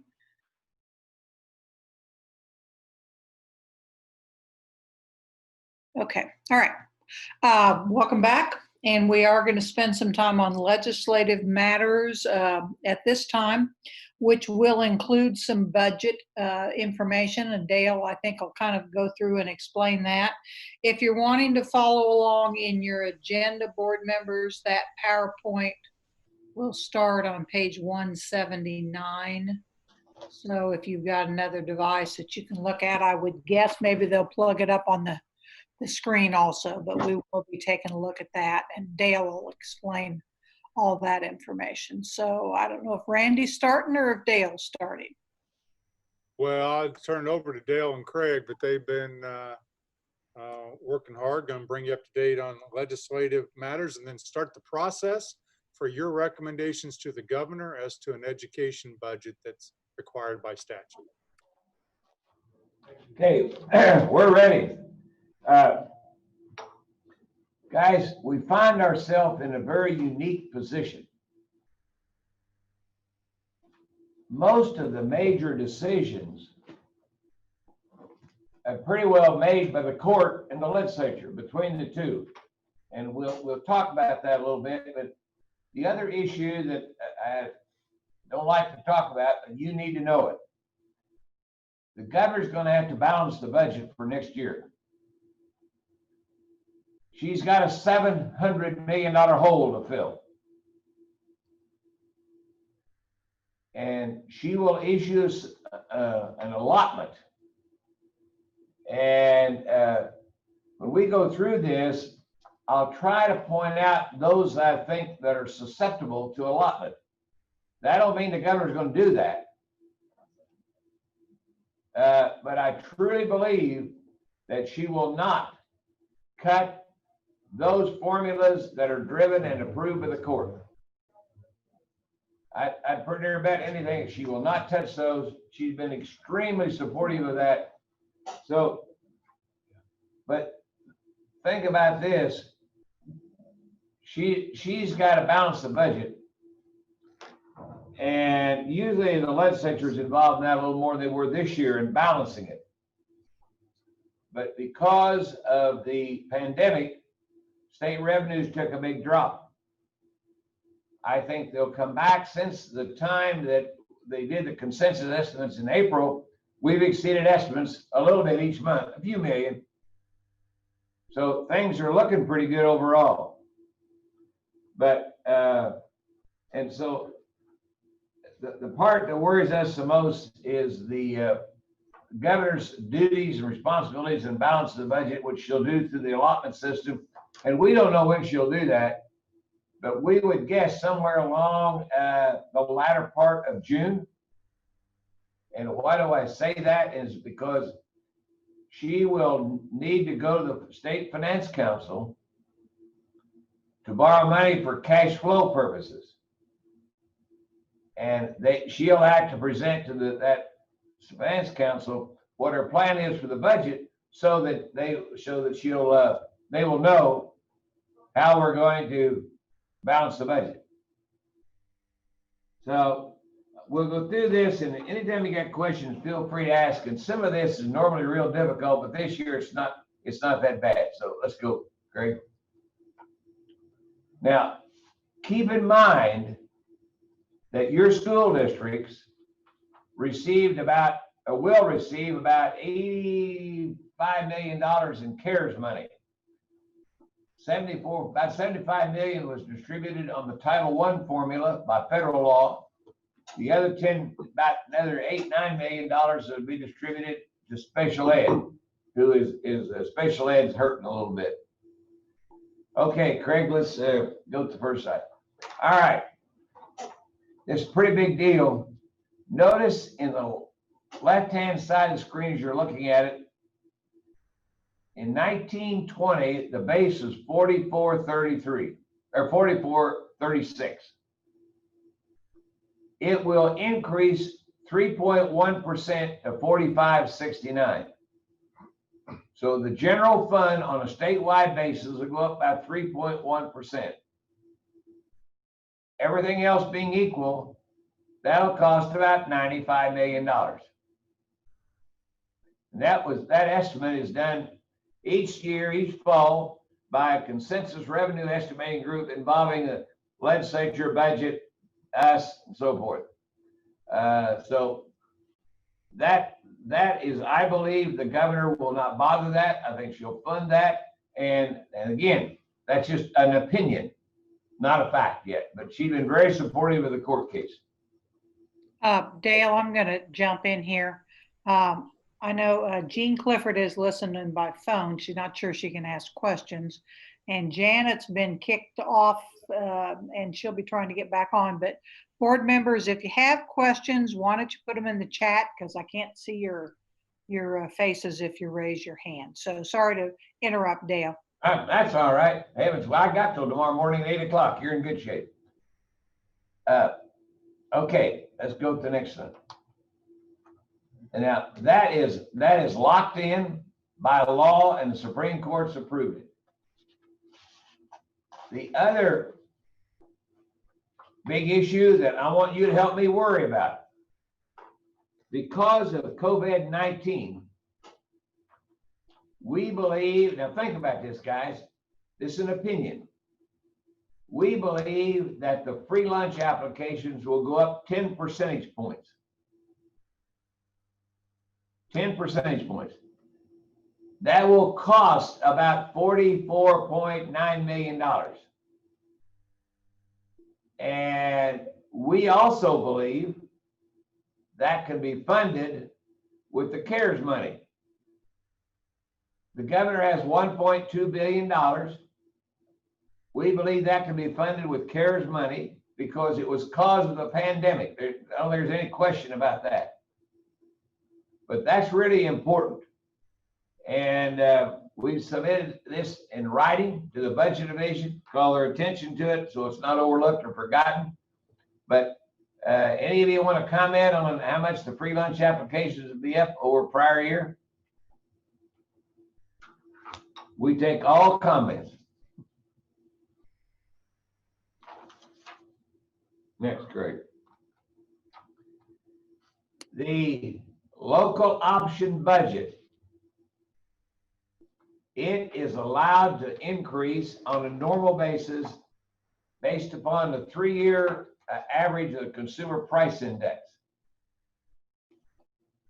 This year, we believe that the consumer price index on the 3-year average is going to be somewhere around 1%, Craig. Yes. 1%, maybe a hair under. It isn't going to be very much. Also, we believe since the base is going up 3%, it's a that you could see also an increase in the base because school districts that are not capped out, they can go to 30% on their own. And if they publish it, have a notice, you can go to 33%. So we think that cost will go up a little bit.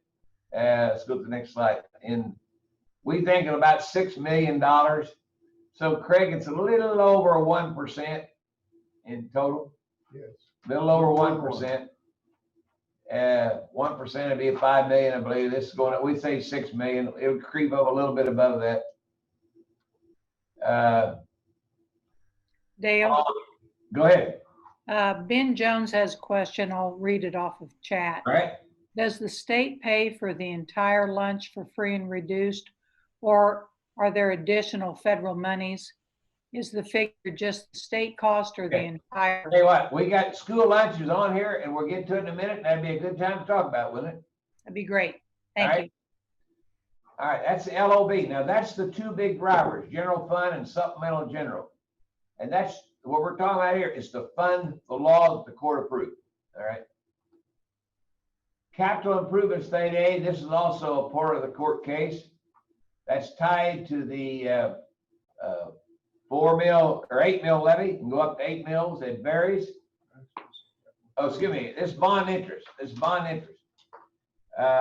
interest. And we don't think the bond interest will go up very much this year. We're talking about $5 million. And the reason for that, one is a lot of schools, remember that you approved them to have an election. The pandemic hit, and we know at least what, 5 or 6 districts? Might be 7. Districts that chose to cancel their elections until later. So those elections will come probably this fall. But the atmosphere of the public and the attitude and the philosophy of the public is a little different than it was in January and February right now. And so a lot of them, matter of fact, not all of them, we didn't have hardly any this one. I had one this spring. So that's been a small increase. All right. In 2022, we think it'll go to 218. That's a $5 million increase, pretty small. And if you know, as you pay off bonds, the amount goes up usually a little bit on the principal. So that'll cover that, I think. Capital outlay state aid. This is on your mill levy. You can go up to 8 mills if you publish it and have a resolution. This is tremendously helpful for districts for maintaining roofs, school buses, technology equipment, remodeling, roofs, heating, air conditioning. Tremendously important. And that's the state aid that's based on the formula that the court approved. So there's an increase of only 2.7 million. Oh, by the way, back up on that a minute, Chris. I want to tell you one more thing. We see in the paper, had one the other day, a superintendent sent us a note and said that their assessed valuations are going to drop 40 to 45%. We don't know how that's possible unless you have something like a power plant closed down, or it has to be big. And the reason I say that is this: the assessed valuation for levying for taxes is based on the preceding January 1st. Gas and oil example is based on the preceding year's production. So on January 1st, whatever that amounted to, that's pretty well locked in. So, but the year following it, the valuation may go down because there's been a backing off on gas and oil since the pandemic hit. So, but we don't believe there will be much change in assessed valuation below original estimates. Okay. Juvenile detention facilities. In this area, it's not a school issue, but the number of people over the years has been willing to take juvenile detention facility students and meet the criteria of the law has dropped off. One example I can think of is they had a facility in Newton closed. I think there's one in Dodge City closed. It wasn't schools, it was the operating costs for those juvenile detention facilities. And there's a couple things that makes that up. One is all counties got to have access to a juvenile detention facility. And like Northwest Kansas, they got like what, 20 counties? Something like that. There's a whole lot of counties, and they have one. They did theirs cooperatively together. In other counties, your large county, you're a Johnson, Sedgwick, you have a standalone. Also, if you have a psychiatric residential treatment center that is approved by the Department of Health and Environment, it will count as and funded that way. And they get, now this program, they get 2-for-1 funding. Whatever the base is, they get twice that much. So if you had at a base of $4,569, you get twice that much for each kid that's in a juvenile detention facility, and it has 3 different dates that they can choose whichever is higher. That or the actual cost. All right. Special ed. This is one that we worry about. Back in the Montoy case, this was a big deal. And legislature is at 92%. But if you take a look, except for 1 year, I believe in there, and that was in 18-19, except for 1 year, since 10-11, the percentage of excess cost in special ed has been going down. Now, what that means is the law says 92% of excess costs, and they provide the formula in the law to compute that. And that's done each year cooperatively with the consensus estimating group. That has not been a high priority. They backed off on that since the Montoy case was settled and the court approved it, but we haven't followed the law. Flat fact. This year, our prediction is excess cost 75.3%. And each time that percentage goes down, what that means is the local school district has got to put more money in.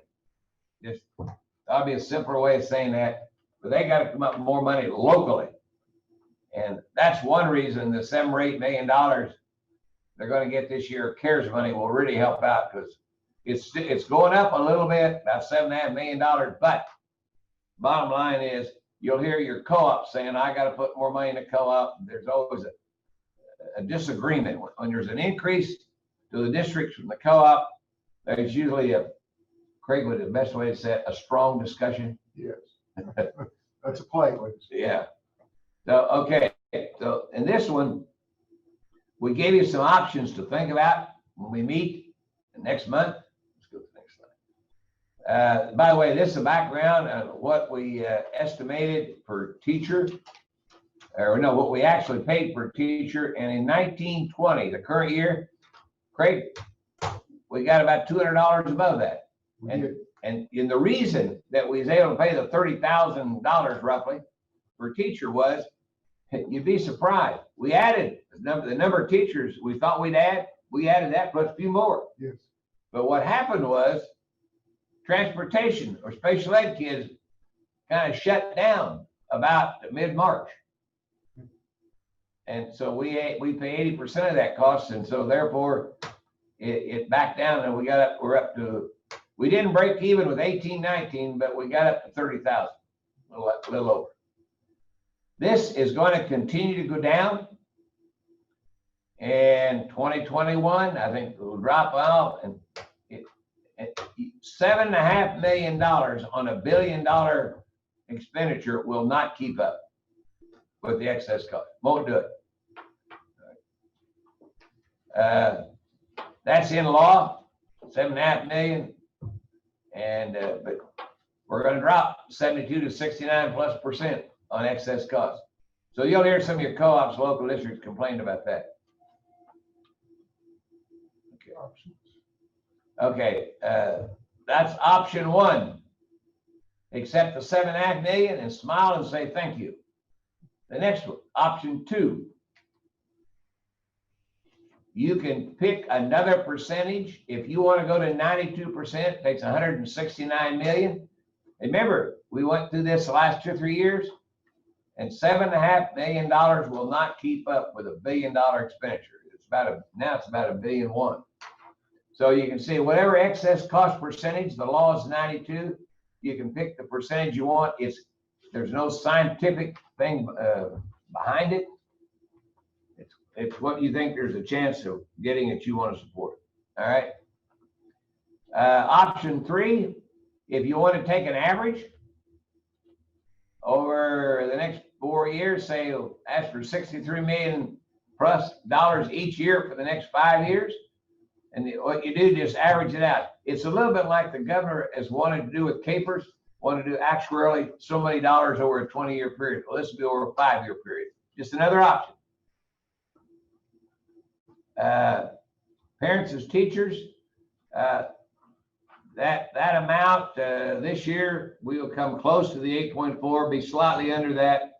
And if you want to go more, they gave us the same amount in 21. If you want to go more, please note, there's a couple of options and we can give you more than that if you want to. What 2,000 more students and parents, teachers, what it costs, what 1,000 students would cost, or you can fund it at the 21 level. That'll be some options. We could have others if we needed. Teacher mentoring. Teacher mentoring back several years ago, and it's in law. See the statute there, it's in law. We discovered that if school districts were appointed, this is a research project, was appointed a mentor for each new teacher, the retention rate was much better if you had a high-class teacher that was helping that new teacher. Well, you'll notice, I don't know if we ever did fund it because it's on 3 years. You mentor that teacher for 3 years. They get $1,000 first year, supposed to do that for each year. But we've never funded any in the third year ever, I don't think. We have funded the first year $1,000, the second year, the mentor gets for a second year teacher get some money, not $1,000. I don't think we ever got $1,000 the second year. $1,000 the first year and a little bit the second. And you'll notice that we got a little bit of money in $1.3 million. Now, that won't fund the law. I tell you who caused that to happen was the Honorable Jim Carlskin. He was on the committee and he said that is very, very important. There's 2 things he did on that committee, and that was one of them. But you'll notice if you wanted to fund the law, it'll take $1.7 million additional. If you want to fund the first 2 years for a mentor, it'd take about $1 million. Professional development. Most school districts you talk to, I don't care who you talk to, teachers, administrators, whomever, superintendent, whatever, they'll tell you the secret to their success is staff development. We haven't funded this. We had many years when money was tight, we didn't fund it at all. This is another one Mr. Carlskin was insistent we put some money in there. We put $1.7 million, and Craig, our proration's down to what? Neighborhood of 30%. Yeah, we only pay about 1/3, but they're a little less than that, I think. Anyway, here's some options of it. That's statutory. If you want to follow the law, you can do it for $9 million. If you want to do 75% of the law, 50% of the law, you decide what you want. But I think we're down in the 20s, below 20. We are now below 20s. So on funding that, and that's a law. The board last year made this kind of a priority, and the legislature didn't fund it. And the chance of it being funded in the future is somewhere between slim and none, but it is an important for school districts and parents, particularly parents, to decrease the mileage. And that's an estimate. If you decrease the mileage from 2.5 miles to 2 miles, 2.5 miles to 1.5 miles, 2.5 miles to 1.25 miles, that gives you an indication of what the cost would be. And people build homes around schools, so the numbers goes up significantly, and that is a safety factor without a doubt. But it seems like in the legislature, everybody supports it, but it'll be about 5th on the priority list. It never makes the number 1 or 2. But anyway, that's we haul a lot of kids right now, but seem like what, 100, about 1/3 of them. Probably. Yeah, about 1/3 of it. So, all right, that's an option. That is not a law. Now, here's back to Ben's question. The majority of the money for food service comes from the federal government. We are truly blessed, in my opinion. A lot of states will take commodities. Our state, many years ago, due to the Honorable Bob Dole, got a law passed that we could choose cash in lieu of those commodities. And we had the commodities you got in those days was cheese and what else was it, Craig? Cheese is all I ever Cheese, and we got a lot of cheese, flour, and so it. Well, the killer was killing us was transportation. You may end up getting it. It's in Kansas City or Wichita, but somebody had to transport it to St. Francis or to Elkhart. And so we take cash and they can buy it. They bid it and buy it. Now, so every free lunch we pay about $3.75 for. And then a reduced price lunch, it's a smaller amount, but all kids get some federal money on school lunches. The majority of money is the federal. The federal law requires a match. And our state law says we'll give them 6 cents. That is more than the match. So our legislature has chosen to fund the match, just what's required by federal law to get the federal money. And this, Ben, is the largest federal program we got, school lunch. Counting the child care, we're approaching the 200 million range, and this year probably more. And if you want to go to 6 cents a lunch, as the law provides, it costs $1 million. But this is by far the largest federal program we got. The next one is about Title I and 6B is in 110 million range, but this is in the 200+ million range. And because of what happened this year in the pandemic, we'll probably go above that. But this is extremely important anymore. There's a lot of kids that the school district's feeding breakfast and lunch. And if they didn't do that, kid wouldn't eat. and you talk to teachers on that issue in the poor area, high income or low income areas, they'll tell you that kids that don't get that breakfast about 10 o'clock, things shut down for the kid. Okay. National board certification, you get nationally board certified. This is kind of, they get $1,000 for 10 years. You're a nationally board certified teacher by law, and the state pays $1,000, but if the state don't pay it, well, the school district has to pay it anyway. So that the teacher gets an extra $1,000. They go through that program, and Emporia State University is extremely helpful in helping them through that program. They also provide some money for scholarships for those that want to do it. That's funded. We don't need additional money there. We're all right. Pre-K pilot, this is not statutory. Half of that is tobacco money, children's, what do I want to say? Children's Initiative Fund, Children's Initiative Fund, and half of it is the TANF money, federal money. And you have to be careful, the TANF money has to go to the poor districts and so forth. But the bottom line is this year, we will probably underspend that a little bit, but that's non-statutory. And there's a 50% match for those. This is a pre-K pilot. I don't think, right now, based on the applications, right now, we don't need additional funding. Career and Tech Ed transportation. Notice, non-statutory, no statute up there. The Budget Division has been, the Governor's Office has been real good about, if we have any extra money a little bit, they let us transfer it in here and they'll pay that cost. Because notice the prorations, and this is to transport students from the school district to the technical school to the community college for Tech Ed. Great program. It's worked exceedingly well. And this year, with the help of the Governor's Office, we carried over money. They let us transfer, and we'll fund about 91 or 2%. Next year, we think it'll drop to 47.4. Now in 22, that's the budget we're going to work on. To fund it, the formula, it'd take about $1.8 million.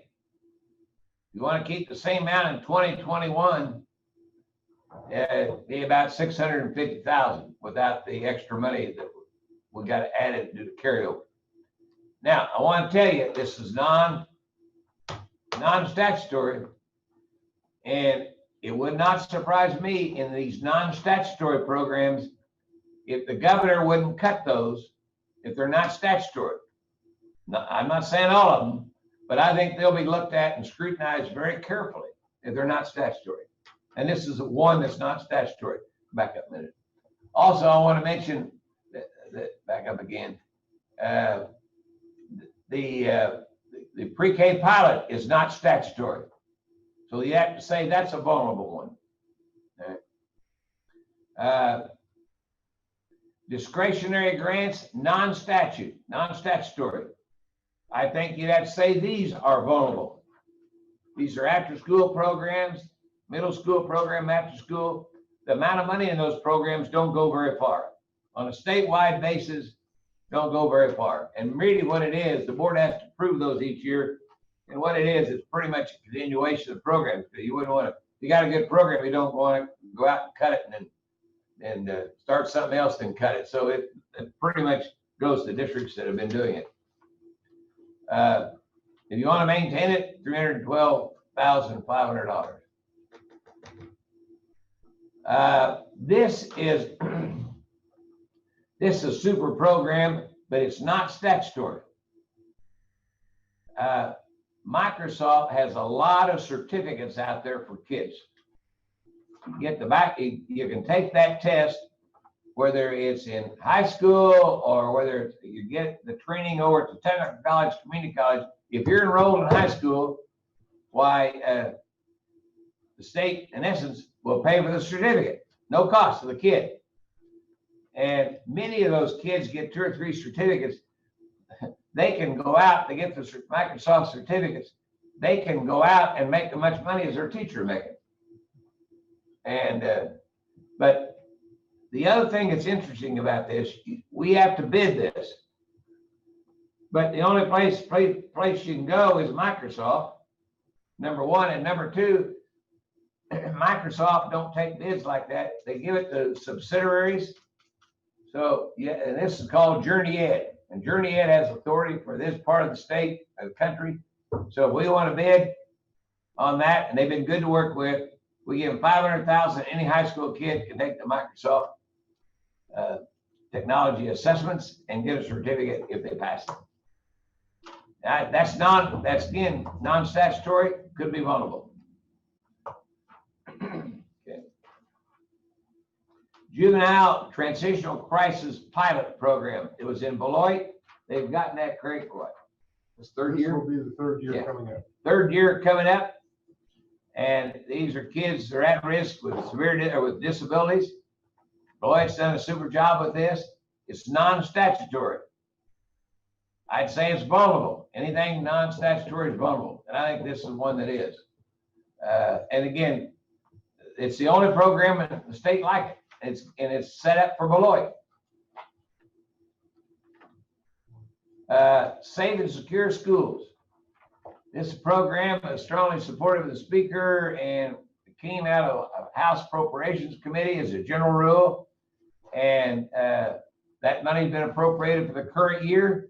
It's non-statutory. I wouldn't bet your home on this. I worry about this one. It's a great program. It's worked super well, but there's no statute behind it. And we've administered it based on provisions on the appropriation bill. And it went to all districts that applied, got some money last year. There's a dollar for dollar match. But this year I'm worried because of the $700 million deficit, and it's non-statutory.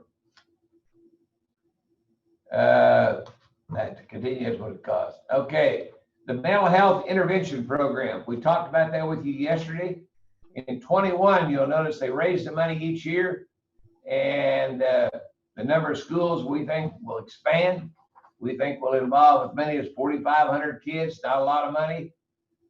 I worry about this year whether we'll be able to maintain the amount that's appropriated. It's non-statutory.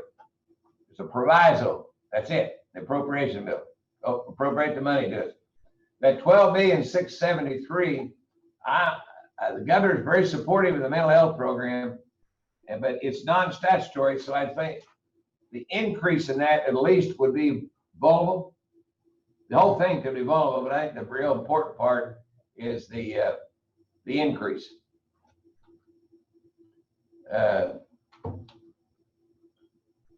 Okay, the ACT work keys. There was a bill this session. I thought it might make it. They even worked on it when they come back to override vetoes. It didn't pass. The bill expanded it to private schools. It did not, the private school provision law did not pass. It was private accredited schools did not make it. So right now, that law is the same as it has been. And it's a statute. And I want to forewarn the board. I think there's a pretty good chance when our contract runs out with ACT, they've added work keys, pre-assessment, they've added that at no state expense.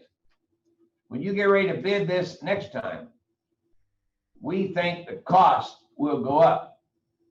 If you took the bid today, why, we think the cost will be more than $2.8 million. We did it on a 5-year basis. ACT has been very cooperative, but it could very well in 21, 22 go up in somewhere in the $3.4 million range. It's a whale of a deal though for all the kids, pre-assessment, work keys, ACT, and they've added those last two, just being nice. They wouldn't have to. I'll tell you what, we'll give credit to Randy. Randy sweet talked him, that's what it was. Randy sweet talked him, that's what happened. All right. That's it. Okay, now let's go back to them. We'll be glad to visit with you about any of the thing you want to talk about, but next month is voting day. And I'd be glad to try to answer any questions you got. By the time you get here next month, I believe that sometime the tail end, the latter part of June, the governor will make her announcements on the cuts. But I do not believe her cuts will affect general state aid, LOB state aid, capital outlay, bond interest, or special aid. And the reason I say that is she's been very, very supportive of the court case and those programs. Okay, thank you, Dale, and thank you, Craig. This is always an interesting conversation that we go through. We do have a couple of comments and questions that came up on chat, so I'm going to allow Ben's was first and then Steve. So Ben, if you would, and maybe your questions, I know Randy responded some, they may have gotten answered, but so Ben, as soon as you get unmuted, there you go. Go ahead, please. He's muted. Okay. Yeah, Randy answered him. It was just making sure I'm interpreting the things correctly, that all the monies that we're talking about and all these are what the state is paying. No federal monies. That's That correct. was just my clarification, so we're good. Yep, thank you. Thank you. Okay, Steve Roberts. Thank you, Madam Chair. I believe it was the February meeting. We approved, or the board approved, I actually was called away, $2 million to Microsoft. And I was wondering if there was a relationship between that $2 million and the $500,000 we just saw regarding Microsoft. Trying to think. That $500,000, $2 million from Microsoft. Anyway, I can't think what program it is. Well, it was February. $500,000 is for certificates. Oh, I think he was going out for 4 years. Oh, I know. Yeah, Steve, I tell you what that was. Yeah, good point. That's a contract we do with them. It's a 4-year contract, $500,000 a year, same program. There we go. Thank you. That's what it is. That was on the agenda and the board approved it. We have to go out and bid that, and we just tell them, I don't know if it's effective or not. We don't have it 500,000. So if you go higher, 500,000 is all we got. Thank you. Thank you. Board members, other questions for Dale and Craig on the budget? And again, they'll bring that back next month. Michelle Dombrowski has a question. Thank you, Go Madam ahead, Chair. Michelle. Thank you, Madam Chair. So, so Dale, as far as, are we waiting to hear, I know she's kind of holding on to that money, or I've been told she's holding on to that, it's over $1 billion that she received for the COVID. Are we kind of waiting to see where I know Janet talked about operations and how expensive it's going to be as far as possibly implementing some, I mean, it's obviously guidelines and schools will have to decide if that's necessary or not, but you're talking about possibly maybe if there's a setback or something like that, maybe the buses can't be as full, that would cost more money. Are we kind of waiting to see, since she shut down all the schools and we need to open them up safely, does some of that money need to go out to the districts to open safely? And are we going to be able to use some of that money for, let's say, transportation, supplying food for those who need to stay home? I'm just curious as far as that. Is that maybe why she's holding back on some of that money? No, see, but Michelle, remember, the schools got $85 million of that already. They already got it. They got $75 million of the Title I formula, remember, and then they got another about $8 or $9 million that they're going to go out. It'll go out through the special ed formula. So they've got a running start for that. And so I doubt if we get very much of that, because, it was something special come up. She could do that. She has a whole year to spend it, and she has a committee working on that. And I think there's a committee meeting going to be held by the Finance Council this week to authorize giving counties, all except Johnson and Sedgwick, the other counties, and they're going to distribute $400 million, I think, on that. That's a proposal. Don't know the details of it, but I doubt if we get, in all honesty, because schools have got that $85 million to help, and it has to be tied to the pandemic. Okay, so then so another question would be like, let's say testing, like free testing provided to make people feel safe going back so that they didn't have to do all this extra partitions, mask, all that. You could we have 3 labs, not 4 labs right here in Johnson County that have that testing capability. You might want to let the public know or let the schools districts know that that if they do enough of them, it's very, very reasonable, very cheap to do a saliva test. It wouldn't even a 4-year-old could take the test, but just to show you that those options are out there, and that may be something to make everybody feel safe and know that the ample testing is available, and that money could go towards that. Again, it's COVID. They're aware of that, Michelle. Good point. They're aware of that, and some of those companies have been in contact with the governor's office, and I'm not sure about what they may do or not do on that.